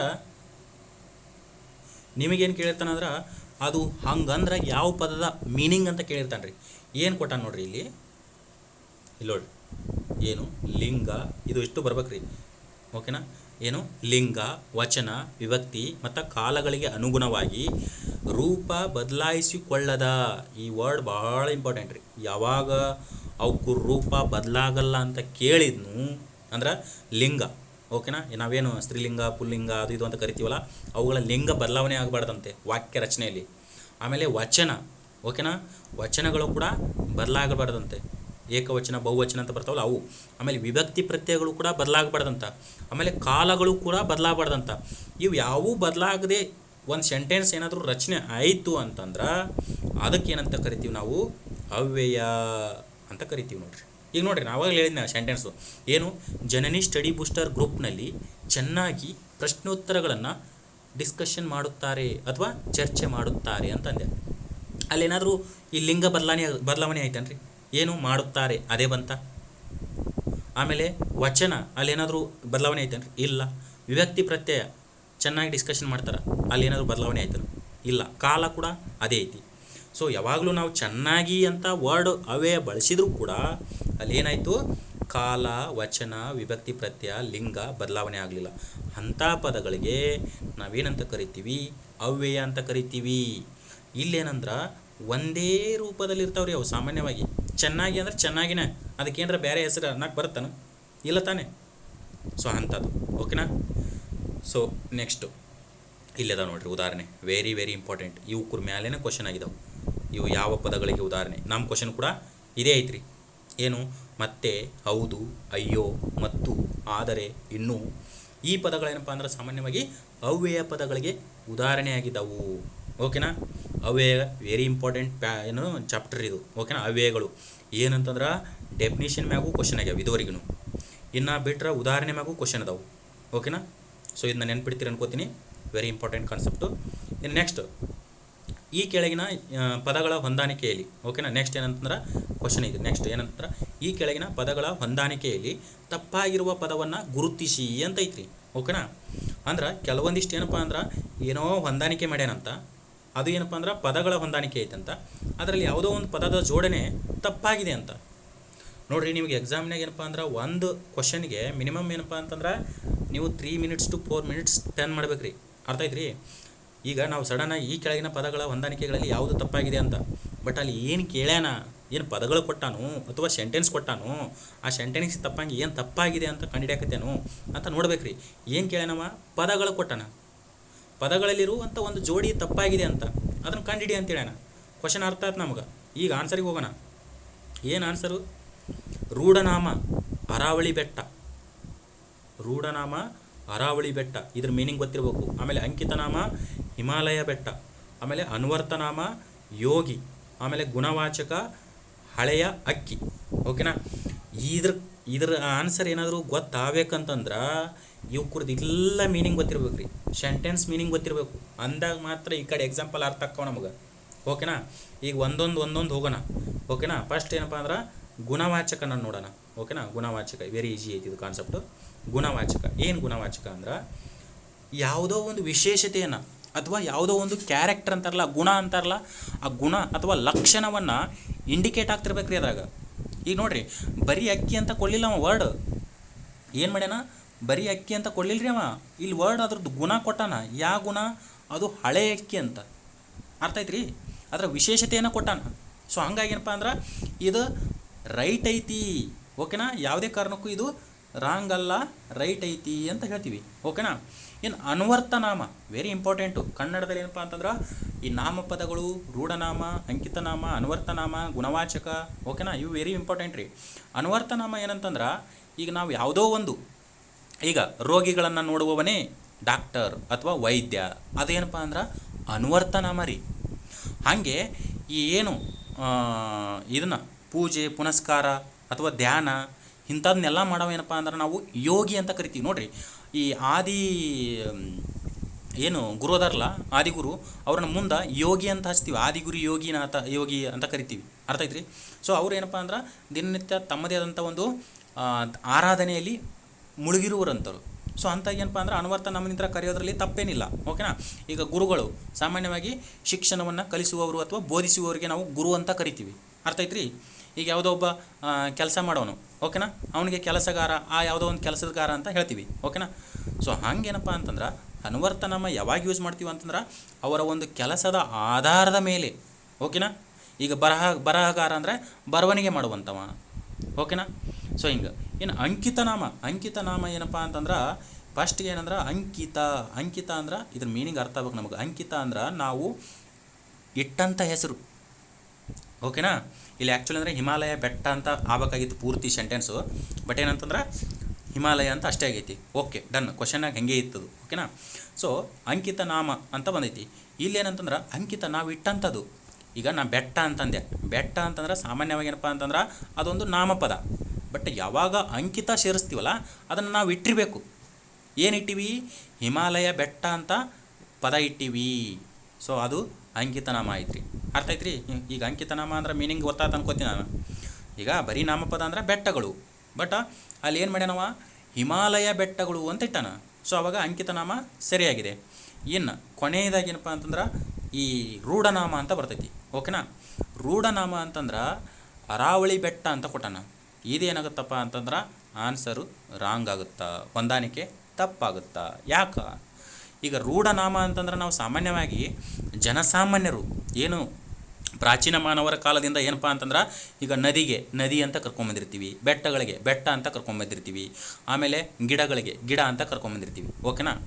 ಆದ್ರೆ ನಮ್ಮ ಅನುಕೂಲಕ್ಕೆ ತಕ್ಕಂಗೆ ಅವಕ್ಕನ್ನ ಗುರುತಿಸಕ್ಕೆ ಒಂದು ಅಂಕಿತ ಅನ್ನೋ ನಾಮದಿಂದ ಕರಿತಿರ್ತೀವಿ. ಅವಾಗೇನತ್ತಂದ್ರೆ ಈ ಬೆಟ್ಟಗಳಲ್ಲರಿ ಹಿಮಾಲಯ ಬೆಟ್ಟಗಳು, ಅರಾವಳಿ ಬೆಟ್ಟಗಳು ಅಂತ ಕರಿತೀವಿ. ಅದೇನಪ್ಪ ಅಂದ್ರೆ ಅಂಕಿತ ನಾಮದಲ್ಲಿ ಬರ್ತೈತಿ. ರೂಢನಾಮದಲ್ಲಿ ಏನು ಬಂತು? ಬೆಟ್ಟಗಳು ಅಷ್ಟೇ. ನಾವು ಗುರುತಿಸಾಕೇನಪ್ಪ ಅಂದ್ರೆ ನದಿಗಳು ಅಂತಂದ್ರೆ ರೂಢನಾಮ, ಬಟ್ ಅದನ್ನು ಗುರುತಿಸಾಕ ಅಂಕಿತ ಇಟ್ಟಿವಿ. ಏನು? ಗಂಗಾ ನದಿ, ಹಿಮಾಲಯದ ನದಿಗಳು, ಈ ಥರ. ಸೊ ಅದಕ್ಕೇನಪ್ಪ ಅಂದ್ರೆ ಇಲ್ಲಿ ಬರೀ ಏನಪ್ಪ ಅಂದ್ರೆ ಬೆಟ್ಟ ಬಂದಿದ್ರೆ ರೂಢನಾಮಕ್ಕೆ ರೈಟ್ ಆನ್ಸರು. ಬಟ್ ಈ ಅರಾವಳಿ ಬಂದೈತಲ್ರಿ, ಅದಕ್ಕೇನಪ್ಪ ಅಂದ್ರೆ ಈ ಹೊಂದಾಣಿಕೆ ತಪ್ಪಾಗಿದೆ. ಇದು ಯಾವುದಕ್ಕೆ ಆನ್ಸರ್ರಿಪ್ಪ ಅಂತಂದ್ರೆ ಅಂಕಿತ ನಾಮಕ್ಕೆ ಆನ್ಸರ್ ಆಗುತ್ತಾ? ಓಕೆನಾ? ಅರ್ಥ ಆಯ್ತು ರೀ? ವೆರಿ ಇಂಪಾರ್ಟೆಂಟಾ? ಇನ್ನೊಂದು ಸಾರಿ ನೀಟಾಗಿ ಹೇಳಿಕೊಟ್ಬಿಡ್ತೀನಿ. ಕೆಳಗಡೆ ನಾವೇನು ಹೋಗಿದ್ದೀವಲ್ಲ, ಗುಣವಾಚಕ ಅಂತಂದ್ರೆ ಆ ಒಂದು ಪದಗಳಲ್ಲಿ ಏನಪ್ಪ ಅಂತಂದ್ರೆ ಗುಣ ಇಂಡಿಕೇಟ್ ಆಗಬೇಕು. ಏನಂದ್ರೆ ಅಕ್ಕಿ ಅನ್ನೋದು ರೂಢನಾಮ ರೀ, ಓಕೆನಾ. ಅಕ್ಕಿ ಅನ್ನೋದು ರೂಢನಾಮ, ಬಟ್ ಅದು ಏನಪ್ಪ ಅಂತಂದ್ರೆ ಹಳೆಯ ಅಕ್ಕಿ ಅಂತ ಬಂತಲ್ಲ, ಸೊ ಹಾಗಾಗಿ ಗುಣವಾಚಕ, ಓಕೆನಾ. ಸೊ ಈ ರೀತಿ. ಇನ್ನು ನೆಕ್ಸ್ಟ್ ಅನ್ವರ್ಥನಾಮ ಅಂತಂದ್ರೆ ಅವ್ರು ಏನು ಮಾಡೋ ಕೆಲಸದ ಆಧಾರದ ಮೇಲೆ ನಾವು ಕರೆಯುವಂಥದ್ದು. ಯೋಗಿಗಳು ಏನಪ್ಪ ಅಂದ್ರೆ ಧರ್ಮ ಸಾಧನ ಅಥವಾ ತಮ್ಮದೇ ಆದಂಥ ಒಂದು ಪೂಜೆ ಪುನಸ್ಕಾರಗಳನ್ನು ಮಾಡಿಕೊಂಡು ಧ್ಯಾನ ಮಾಡಿಕೊಂಡು ಇರ್ತಾರೆ, ಅಂಥವ್ರಿಗೆ ನಾವು ಯೋಗಿಗಳಂತ ಕರಿತೀವಿ. ಅಂಕಿತ ಅಂತಂದ್ರೆ ಏನು ಮೂಲ ಏನಿರ್ತಾವಲ್ಲ ಬೆಟ್ಟಗಳು ಅಥವಾ ಈ ನದಿಗಳು, ಅವುಗಳಿಗೆ ಗುರುತಿಸಾಕೇನಪ್ಪ ಅಂತಂದ್ರೆ ಅರಾವಳಿ ಬೆಟ್ಟಗಳು, ಹಿಮಾಲಯ ಬೆಟ್ಟಗಳು ಸಪ್ರೇಟ್ ಇಟ್ಟರೆ ಅದಕ್ಕೆ ಅಂಕಿತ ಅಂತ ಕರಿತೀವಿ. ರೂಢನಾಮಗಳಿಗೆ ಏನಪ್ಪ ಅಂದ್ರೆ ಜನಸಾಮಾನ್ಯರು ಪ್ರಾಚೀನ ಕಾಲದಿಂದ ಕರ್ಕೊಂಡು ಬಂದಂಥ ಒಂದು ಜನಸಾಮಾನ್ಯ ಏನಪ್ಪ ಅಂತಂದ್ರೆ ಅದಕ್ಕೇನಪ್ಪ ಅಂದ್ರೆ ರೂಢನಾಮ ಆಗಿರ್ತೈತಿ, ಓಕೆನಾ. ಸೊ ಈ ರೀತಿ ಏನಪ್ಪ ಅಂತಂದ್ರೆ ಡಿಸ್ಕಷನ್ನು, ಓಕೆ. ನೋಡಿರಿ, ಅದೇ ಇಟ್ಟದಕ್ಕೆ ಹೇಳಿದ್ನಲ್ಲ ಅದೇ ಎಕ್ಸ್ಪ್ಲೇನ್ ಐತಿ. ಅರಾವಳಿ ಬೆಟ್ಟಗಳಂತಂದ್ರೆ ಏನಪ್ಪ ಅಂದ್ರೆ ಇದೊಂದು ಅಂಕಿತ ನಾಮಪದ ಆಗೈತಿ ಹೇಳಿದ್ನೆ. ಆದರೆ ರೂಢನಾಮದಲ್ಲಿ ಬರೀ ಬೆಟ್ಟ ಅಂತ ಬರಬೇಕಾಗಿತ್ತು, ಆದರೆ ಅರಾವಳಿ ಅಂತ ಬಂದ ಕಾರಣದಿಂದ ಇದು ಅಂಕಿತ ನಾಮಪದವಾಗಿದೆ, ಓಕೆನಾ. ಇನ್ನು ನೆಕ್ಸ್ಟ್ ಏನಪ್ಪ ಅಂದ್ರೆ ರೂಢನಾಮ ಪದಗಳು ಯಾವ ರೀತಿ ಇರ್ತಾವೆ ನೋಡಿರಿ, ಓಕೆನಾ. ವೆರಿ ಇಂಪಾರ್ಟೆಂಟ್ ರೂಢನಾಮ. ಅಲ್ಲಿ ನಿಮಗೆ ಎಕ್ಸಾಂಪಲ್ ತೋರ್ಸೋಕ್ಕಾಗಿಲ್ಲ, ಬಟ್ ಇಲ್ಲಿದ ನೋಡಿರಿ. ಸಾಮಾನ್ಯವಾಗಿ ರೂಢಿಯಿಂದ ಬಂದಿರುವಂಥ ಪದಗಳಿಗೆ ನಾವು ಅಂಕಿತ, ಯಾವುದೇ ಅಂಕಿತ ನೋಡಿರಿ ಇಲ್ಲಿ ಏನು ಹೇಳೋಣ, ಯಾವುದೇ ಅಂಕಿತ ಇಟ್ಟಿರ್ಬಾರ್ದದಕ್ಕೆ. ಹಾಗೆ ಸಾಮಾನ್ಯವಾಗಿ ಏನಪ್ಪ ಅಂದ್ರೆ ನದಿ, ಪರ್ವತ, ಮನುಷ್ಯ, ಓಕೆನಾ. ಬುದ್ಧಿವಂತ ಮನುಷ್ಯ, ದಡ್ಡ ಮನುಷ್ಯ ಅಂತಾರಲ್ಲ, ಜಸ್ಟ್ ಮನುಷ್ಯ ಅನ್ನೋದು ಏನಪ್ಪ ಅಂದ್ರೆ ರೂಢನಾಮ. ಆಮೇಲೆ ಪಟ್ಟಣ ಅನ್ನೋದು ರೂಢನಾಮ. ಅದೇ ಬೆಂಗಳೂರು ಪಟ್ಟಣ, ಹೈದರಾಬಾದ್ ಪಟ್ಟಣ ಈ ರೀತಿ ಅಂತಂದ್ರೆ ಇದು. ಇನ್ನು ದೇಶ, ಬರೀ ದೇಶ ಅಂತಂದ್ರೆ ರೂಢನಾಮ. ಅದಕ್ಕೆ ಭಾರತ ದೇಶ, ಬಾಂಗ್ಲಾದೇಶ, ಭೂತಾನ್ ದೇಶ, ಶ್ರೀಲಂಕಾ ದೇಶ ಅಂತಂದ್ರೆ ಅಂಕಿತನಾಮ. ಇಷ್ಟೇ ನೋಡಿರಿ ಮೀನಿಂಗ್, ಅರ್ಥ ಆಯ್ತು ಅನ್ಕೋತೀನಿ. ಸೊ ಇದಕ್ಕಿಂತ ಇನ್ನೂ ಚೆನ್ನಾಗಿ ಹೇಳಂತಂದ್ರೆ ಹೇಳ್ತೀನಿ, ಬಟ್ ಏನಂದ್ರೆ ಕಮೆಂಟ್ ಸೆಕ್ಷನಲ್ಲಿ ನಿಮ್ಮ ಒಪಿನಿಯನ್ ತುಂಬ ಇಂಪಾರ್ಟೆಂಟ್ ಆಗುತ್ತೆ ರೀ, ಓಕೆನಾ. ಯಾರೆಲ್ಲ ಕ್ಲಾಸ್ ಕೇಳ್ತಿರಲ್ಲ, ಸೊ ಅವ್ರು ಏನಂತಂದ್ರೆ ನಿಮ್ಮ ಒಂದು ಕಮೆಂಟನ್ನು ಮಾಡಿರಿ, ಓಕೆನಾ. ಸೊ ಇದರಲ್ಲಿ ಏನಪ್ಪ ಅಂದ್ರೆ ಟೋಟಲ್ 10 ಕ್ವಶನ್ ಡಿಸ್ಕಷನ್ ಮಾಡೋಣ. ಯಾಕಂತಂದ್ರೆ ನಿಮ್ಮ ರಿವ್ಯೂ ಇಂಪಾರ್ಟೆಂಟ್ ಆಗುತ್ತೆ. ಇದು ಫಸ್ಟ್ ವೀಡಿಯೋ ಆಗಿರ್ತೈತಿ ನಮ್ಮ ಇದಕ್ಕೆ ಏನೋ ಅಪ್ಲೋಡ್ ಮಾಡುವಂಥ ಚಾನಲ್ಗೆ. ಸೊ ಹಂಗಾಗಿ ನಿಮ್ಮ ರಿವ್ಯೂ ಇಂಪಾರ್ಟೆಂಟ್ ಆಗಿರ್ತೈತಿ. ನಾನು 10 ಕ್ವಶನ್ ಈ ಒಂದು ಸೆಕ್ಷನ್ದಲ್ಲಿ ಡಿಸ್ಕಷನ್ ಮಾಡ್ತೀನಿ. ಸೊ ಇಲ್ಲಿ ಏನಪ್ಪ ಅಂದ್ರೆ ಈ ಕೆಳಗಿನ ಕ್ವಶನ್ ನೋಡಿರಿ, ಏನಪ್ಪ ಅಂದ್ರೆ ಕ್ವಶನ್ ಏನೈತೆ ಅಂತಂದ್ರೆ ಇಲ್ಲೈತಿ ಕ್ವಶನ್ ಏನು, ಈ ಕೆಳಗಿನ ಗುಂಪುಗಳಲ್ಲಿ 3 ಲಿಂಗಗಳನ್ನು ಗುರುತಿಸುವ ಅಥವಾ 3 ಲಿಂಗಗಳಿಗೆ ಏನಂತ ಕರಿತೀರಂದ್ರೆ ವ್ಯಾಚ್ಯಲಿಂಗ ಅಂತ ಕರೀತಾರೆ, ಓಕೆನಾ. 3 ಲಿಂಗಗಳನ್ನು ಗುರುತಿಸುವ ಅಥವಾ ವ್ಯಾಚ್ಯಲಿಂಗ, ಅದಕ್ಕೆ ಇನ್ನೊಂದು ಹೆಸರು ಐತಿ ವಿಶೇಷಾಧೀನ ಲಿಂಗ ಪದಗಳ ಗುಂಪನ್ನು ಯಾವುದು ಅಥವಾ ಆರಿಸಿ ಬರೀರಿ ಅಂತ ಕೇಳಬೇಕು, ಓಕೆನಾ. ಇಲ್ಲಿ ಏನು ಕೇಳೋಣ, ಅವನೇ ಕ್ವಶನ್ ಕೊಟ್ಟಾನ್ರಿ. ಏನು ಕೊಟ್ಟಾನ, 3 ಲಿಂಗಗಳ ಇಂಡಿಕೇಟ್ ಆಗ್ಬೇಕಂತ. ಅದಕ್ಕೆ ಇನ್ನೊಂದು ಹೆಸರು ಏನೈತಂದ್ರೆ ವ್ಯಾಚ್ಯಲಿಂಗ ಅಂತ ಐತಿ. ಇನ್ನೂ ಮುಂದುವರೆದು ಏನಪ್ಪ ಅಂದ್ರೆ ವಿಶೇಷಾಧೀನ ಲಿಂಗ ಅಂತ ಕರೀತಾರಂತ. ಆ ಪದಗಳ ಗುಂಪನ್ನು ಆರಿಸ್ಬೇಕಂತ ನಾವು, ಓಕೆನಾ. ಆಪ್ಷನ್ದಲ್ಲಿ ಏನು ಕೊಟ್ಟಾನ ಪದಗಳ ಗುಂಪು ಇಲ್ಲದ ನೋಡಿರಿ, ವೆರಿ ಇಂಪಾರ್ಟೆಂಟ್ ಇದು ಕ್ವಶನು. ಏನಂತಂದ್ರೆ ಪದಗಳ ಗುಂಪು ಈಗ ನಾನು, ನೀನು, ತಾನು, ಒಳ್ಳೆಯ 3 ಲಿಂಗಗಳನ್ನು ಅದಾವನಂತ ನೋಡ್ಬೇಕು, ಓಕೆನಾ. ಈಗ ನೋಡೋಣ ಫಸ್ಟ್, ಆಮೇಲೆ ಐಡೆಂಟಿಫಿಕೇಷನ್ ಮಾಡೋಣ. ಆಮೇಲೆ ಶಿಶು, ಮಗು, ದಂಡು, ಜನ ಅಂತ 2ನೇ ಆಪ್ಷನ್ದಾಗ ಐತಿ. 3 ಲಿಂಗ ನಮಗೆ ಬೇಕಾಗಿರೋ ಕ್ವಶನ್ ಏನು, 3 ಲಿಂಗ. ಆಮೇಲೆ ಕವಿ, ಪ್ರಧಾನಿ, ಮಂತ್ರಿ, ಕಳ್ಳ ಇದು. ಇನ್ನು ಮರ, ಗೋಡೆ, ಪುಸ್ತಕ, ನಾಯಿ ಇದು, ಓಕೆನಾ. ಇಲ್ಲಿ ಏನಂತಂದ್ರೆ ಮುಖ್ಯವಾಗಿ ಏನಪ್ಪ ಅಂತಂದ್ರೆ ಈ ಎಕ್ಸಾಂಪಲ್ಸ್ ಅದಾವಲ್ರಿ, ಸಾಮಾನ್ಯವಾಗಿ ಇಲ್ಲಿ ಫಸ್ಟ್ನೇದು ಏನಪ್ಪ ಅಂದ್ರೆ 2ನೇದು, ಓಕೆನಾ. ಫಸ್ಟ್ ಏನಂದ್ರೆ ಕೆಳಗಡೆದ್ದು ಏನಂದ್ರೆ ಮರ, ಗೋಡೆ, ನಾಯಿ ಅಂತ ಐತಲ್ಲ, ಇವು ತಳಗಡೆದ್ದು ಏನಪ್ಪ ಅಂದ್ರೆ ಆನ್ಸರ್ ಇಲ್ಲಿ ಇವು ಅದಾವಲ್ರಿ, ಇವು ಇಟ್ಟು ಅದಾವಲ್ಲ, ಇವುಗಳು ನಪುಂಸಕ ಲಿಂಗ ಪದಗಳಾಗಿವೆ, ಓಕೆನಾ. Very important. ಈಗ ಮರ ನೋಡ್ರಿ, ಗಂಡು ಮರ, ಹೆಣ್ಣರ ಅನ್ನಕ್ಕೆ ಬರಲ್ಲ. ಆಮೇಲೆ ಗೋಡೆ, ಗಂಡು ಗೋಡೆ, ಹೆಣ್ಣು ಗೋಡೆ ಅಥವಾ ಇನ್ನೇನೋ. ಸೊ ಆಮೇಲೆ ಪುಸ್ತಕ, ಅದಕ್ಕೂ ಕೂಡ ನಪುಂಸಕ. ಆಮೇಲೆ ನಾಯಿ, ಯಾವುದೇ ಪ್ರಾಣಿಗಳು ಮನುಷ್ಯನನ್ನು ಬಿಟ್ಟು ಕೇಸಿ ಯಾವುದೇ ಪ್ರಾಣಿಗಳು, ಅದು ಗಂಡೇ ಆಗಲಿ ಹೆಣ್ಣೆ ಆಗಲಿ, ಆ ಪ್ರಾಣಿನ ನಾವು ನಪುಂಸಕ ಲಿಂಗದಡಿ ಪರಿಗಣಿಸುತ್ತೇವೆ. Very important concept. ಈಗ ನಾಯಿ ಇವನ್ ನಾವು ಹೆಣ್ಣಾಯಿ, ಗಣ್ಣಾಯಿ ಅಂತ ಕೊಟ್ಟರೂ ಕೂಡ ಏನಪ್ಪ ಅಂದ್ರೆ ನಾವು ನಪುಂಸಕ ಲಿಂಗನಂತ ಕನ್ಸಿಡರ್ ಮಾಡ್ತೀವಿ. ಯಾಕಂದ್ರೆ ಮಾನವನನ್ನು ಬಿಟ್ಟು ಉಳ್ಕಾದ ಯಾವುದೇ ಪ್ರಾಣಿ ಬರಲಿ ಅದು ನಪುಂಸಕ ಲಿಂಗ. ಸೊ ಏನಪ್ಪ ಅಂತಂದ್ರೆ ಇದು 3 ಲಿಂಗಗಳನ್ನು ಹೊಂದಿಲ್ಲ, ಒಂದೇ ಒಂದು ಲಿಂಗ ನಪುಂಸಕ ಲಿಂಗ. ಸೊ ಎಲಿಮಿನೇಷನ್, ಓಕೆನಾ. ಎಲಿಮಿನೇಷನ್ ಆಯ್ತು ಆಪ್ಷನು. ಏನು, ಕವಿ, ಪ್ರಧಾನಿ, ಮಂತ್ರಿ, ಕಳ್ಳ ಇದೇನಾಯ್ತು. ಇವುಗಳು ಪುಲ್ಲಿಂಗ ಪದಗಳಿಗೆ ಉದಾಹರಣೆಯಾಗಿವೆ. ನೋಡಿರಿ, ಇಲ್ಲಿ ಕವಿತ್ರಿ ಅಂತ ಕೊಟ್ಟಿಲ್ಲ ಅವನು, ಜಸ್ಟ್ ಕವಿ ಅಂತ ಕೊಟ್ಟಾನ.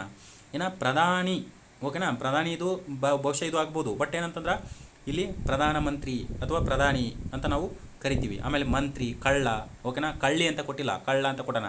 ಇವು ಎರಡೂ ಪದಗಳೇನಪ್ಪ ಅಂತಂದ್ರೆ ಈಗ ನಾವು ಒಂದು ಪದ ಇದು ಆಗ್ಬೋದು, ಬಟ್ ಈ ಮುಖ್ಯವಾಗಿ ಎರಡೂ ಪದಗಳದಾವಲ್ಲ, ಕವಿ ಮತ್ತು ಕಳ್ಳ, ಇವು ಏನಪ್ಪ ಅಂದ್ರೆ ಪುಲ್ಲಿಂಗದ ರೂಪವನ್ನು ತಾಳಿದವು. ಸೊ ಹಂಗಾಗಿ ಇದು ಕೂಡ ಅದು ಒಂದು ಅಥವಾ ಎರಡು ಲಿಂಗಕ್ಕೆ ಉದಾಹರಣೆ ಆಗೈತಿ.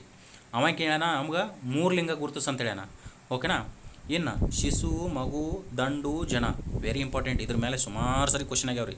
ಶಿಶು ಅನ್ನೋದು ಯಾವ ಒಂದು ಲಿಂಗಕ್ಕೆ ಉದಾಹರಣೆ ಆಗಿದೆ, ಅಥವಾ ಜನ ಅನ್ನೋದು ಯಾವ ಒಂದು ಲಿಂಗಕ್ಕೆ ಉದಾಹರಣೆ ಆಗಿದೆ, ಅಥವಾ ದಂಡು ಅನ್ನೋದು ಯಾವ ಲಿಂಗಕ್ಕೆ ಉದಾಹರಣೆ ಆಗಿದೆ, ಮಗು ಅನ್ನೋದು ಯಾವ ಲಿಂಗಕ್ಕೆ ಉದಾಹರಣೆ ಆಗಿದೆ, ಸುಮಾರು ಸರಿ ಕ್ವಶನ್ ಆಗಿದಾವ್ರಿ.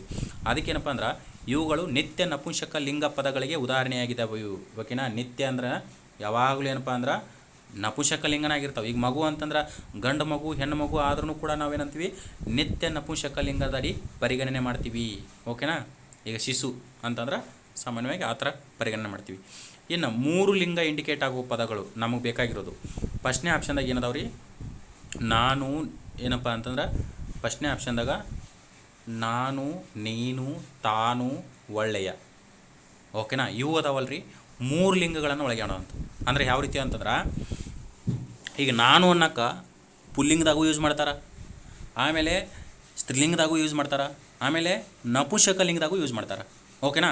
ಈಗ ನಾಯಿಗೆ ಹೇಳ್ತಿರ್ತೀವಿ ನಾವು, ಯಾವಾಗಾರ ನಾಯಿಗಳು ಅಥವಾ ಇನ್ನೇನೋ ಯಾವುದೋ ಒಂದು ಪ್ರಾಣಿಗೆ ಹೇಳ್ತಿರ್ತೀವಿ, ನೋಡಾ ನೀನು ನನ್ನ ಹಿಂದೆ ಬರಬೇಡ ಅಂತೇವಿ, ಅರ್ಥ ಆಯ್ತಾ. ಅದು ನೋಡಿರಿ, ನೀನು ಅನ್ನೋದು ಪುಲ್ಲಿಂಗದಾಗೂ ಐತಿ, ಸ್ತ್ರೀಲಿಂಗದಾಗೂ ಐತಿ, ನಪುಂಸಕ ಲಿಂಗದಾಗ ಐತಿ, ಓಕೆನಾ. ಆಮೇಲೆ ಇನ್ನೇನೋ ಹೇಳ್ತಿರ್ತೀವಿ, ತಾನು ಅಂದ್ರೆ ಯಾವುದೋ ಒಂದು ಪ್ರಾಣಿ ಬಗ್ಗೆ ಹೇಳ್ತಿರ್ತೀವಿ, ಆದಾಗ ನಪುಂಸಕ ಲಿಂಗ ಕೂಡ ಕನ್ಸಿಡರ್ ಆಗುತ್ತಾ. ಒಳ್ಳೆಯ ನೋಡಿರಿ, ಒಳ್ಳೆಯ ನಾಯಿ, ಇದು ಒಳ್ಳೆಯ ಹುಡುಗ, ಒಳ್ಳೆಯ ಹುಡುಗಿ, ಒಳ್ಳೆಯ ನಾಯಿ, ಅರ್ಥ ಆಯ್ತಾ. ಸೊ ಇಲ್ಲೇನಂತಂದ್ರೆ ನಾವು 3 ಲಿಂಗಗಳನ್ನು ಪರಿಗಣನೆ ಮಾಡ್ತೀವಿ. ಸೊ ಹಾಗಾಗಿ ಏನಪ್ಪ ಅಂತಂದ್ರೆ ಈ 3 ಲಿಂಗ ಇಲ್ಲಿ ನೋಡಿರಿ, ಇದ್ರ ಕರೆಕ್ಟಾಗಿ ನೆನ್ಪಿಟ್ಕೊರ ಈ ವರ್ಡ್, ಯಾಕಂದರೆ ಈ ವರ್ಡ್ ಮೀನಿಂಗ್ ಕೂಡ ಕೇಳ್ಬೋದು, ಅರ್ಥ ಆಯ್ತಾ. ಏನು ರೀ 3 ಲಿಂಗ ಏನಪ್ಪ ಅಂದ್ರೆ 3 ಲಿಂಗಗಳನ್ನು ಗುರುತಿಸುವ ಅಥವಾ ವ್ಯಾಚ್ಯಲಿಂಗ ಅಥವಾ ವಿಶೇಷಾಧೀನ ಲಿಂಗ ಪದಗಳನ್ನು ಸಾಮಾನ್ಯವಾಗಿ ಹೀಗೆ ಕರಿತೀವಿ. ಯಾವ ರೀತಿ ಅಂತ ಕರಿತೀವಪ್ಪ ಅಂತಂದ್ರೆ ಇಲ್ಲಿದೆ ನೋಡಿರಿ, ನಾನು, ನೀನು, ತಾನು, ಒಳ್ಳೆಯ, ಅರ್ಥ ಆಯ್ತು ರೀ. ಸೊ ಈ ಒಂದು ಸೆಕ್ಷನ್ನು ಈ ರೀತಿಯಾಗಿತ್ತು. ಸೊ ಏನೆಲ್ಲ ನಿಮ್ಮ ಕಮೆಂಟ್ಸ್ ಇದಾವೆ ಅದನ್ನ ತಿಳಿಸ್ರಿ. ಆಮೇಲೆ ಅವು ಏನು ನಾವು ಕೋರ್ಸ್ ಇದು ಹಾಕಿದ್ದೀವಲ್ಲ, ಸಪ್ರೇಟ್ ಪ್ಲೇ ಸ್ಟೋರನ್ನು ಮಾಡ್ತೀನಿ. ಇದು ಕೂಡ ನಾನು ಇನ್ನೇನು ಮಾಡ್ತೀನಿ ಅಂದ್ರೆ KEA ಏನು ಎಕ್ಸಾಮ್ಸ್ ಅದಾವಲ್ಲ, ಗ್ರೂಪ್ C, SDA, FDA, ಆಮೇಲೆ ಇದ್ರ ಪ್ಲೇ ಲಿಸ್ಟ್ನಾಗೂ ಸೇರಿಸ್ತೀನಿ. GPSTR ಪ್ಲೇ ಲಿಸ್ಟ್ನಾಗೂ ಇದನ್ನ ಸೇರಿಸ್ತೀನಿ. GPSTR ಮತ್ತು TET HSTR ಪ್ಲೇ ಲಿಸ್ಟ್ನಾಗ. ಒಟ್ಟು ಏನಪ್ಪ ಅಂದ್ರೆ 2 ಪ್ಲೇ ಲಿಸ್ಟ್ನಾಗ ಈ ವಿಡಿಯೋ ಅವೈಲೇಬಲ್ ಇರುತ್ತೆ. ಸೊ ನೀವು ನೋಡ್ಬೋದು. ಪ್ಲೇ ಲಿಸ್ಟ್ನ ಸಪ್ರೇಟ್ ಮಾಡ್ತೀವಿ, ಡೌಂಟ್ ವರಿ. ಆಮೇಲೆ ಇನ್ನೂ ಯಾರಾದರೂ ಏನಪ್ಪ ಅಂದ್ರೆ ನಮ್ಮ ಸ್ನೇಹಿತರು ಕೂಡ ಒಳ್ಳೆ ಬೋಧಕರದಾರ. ಸೊ ಅವರ ಒಂದು ಕ್ಲಾಸು ಏನಾದರೂ ಅವ್ರಿಗೂ ಮಾಡ್ಬೋದು ಅನ್ನಿಸ್ತಂದ್ರೆ ಸೊ ಮಾಡೋಕ್ಕೆ ಟ್ರೈ ಮಾಡ್ತೀವಿ. ಇನ್ನೇನಪ್ಪ ಅಂದ್ರೆ ನಮ್ಮ ಸ್ಲೈಡ್ಸ್ ಒಂದು ಸ್ವಲ್ಪ ಆಗಿಲ್ಲ, ಬಟ್ ಅಡ್ಜಸ್ಟ್ ಮಾಡ್ಕೊರಿ. ನೋಡ್ತೀನಿ ಇದು ವಿಡಿಯೋ ಸ್ಲೈಡ್ಸ್ ಚೆನ್ನಾಗೇ ಬಂತಂದ್ರೆ ಇದರಲ್ಲೇ ಕಂಟಿನ್ಯೂ ಮಾಡೋಣ. ನಿಮ್ಮ ಒಪಿನಿಯನ್ ಕೂಡ ಇಂಪಾರ್ಟೆಂಟ್ ಆಗುತ್ತಾ. So thank you so much, ಎಲ್ಲರಿಗೂ ಧನ್ಯವಾದಗಳು.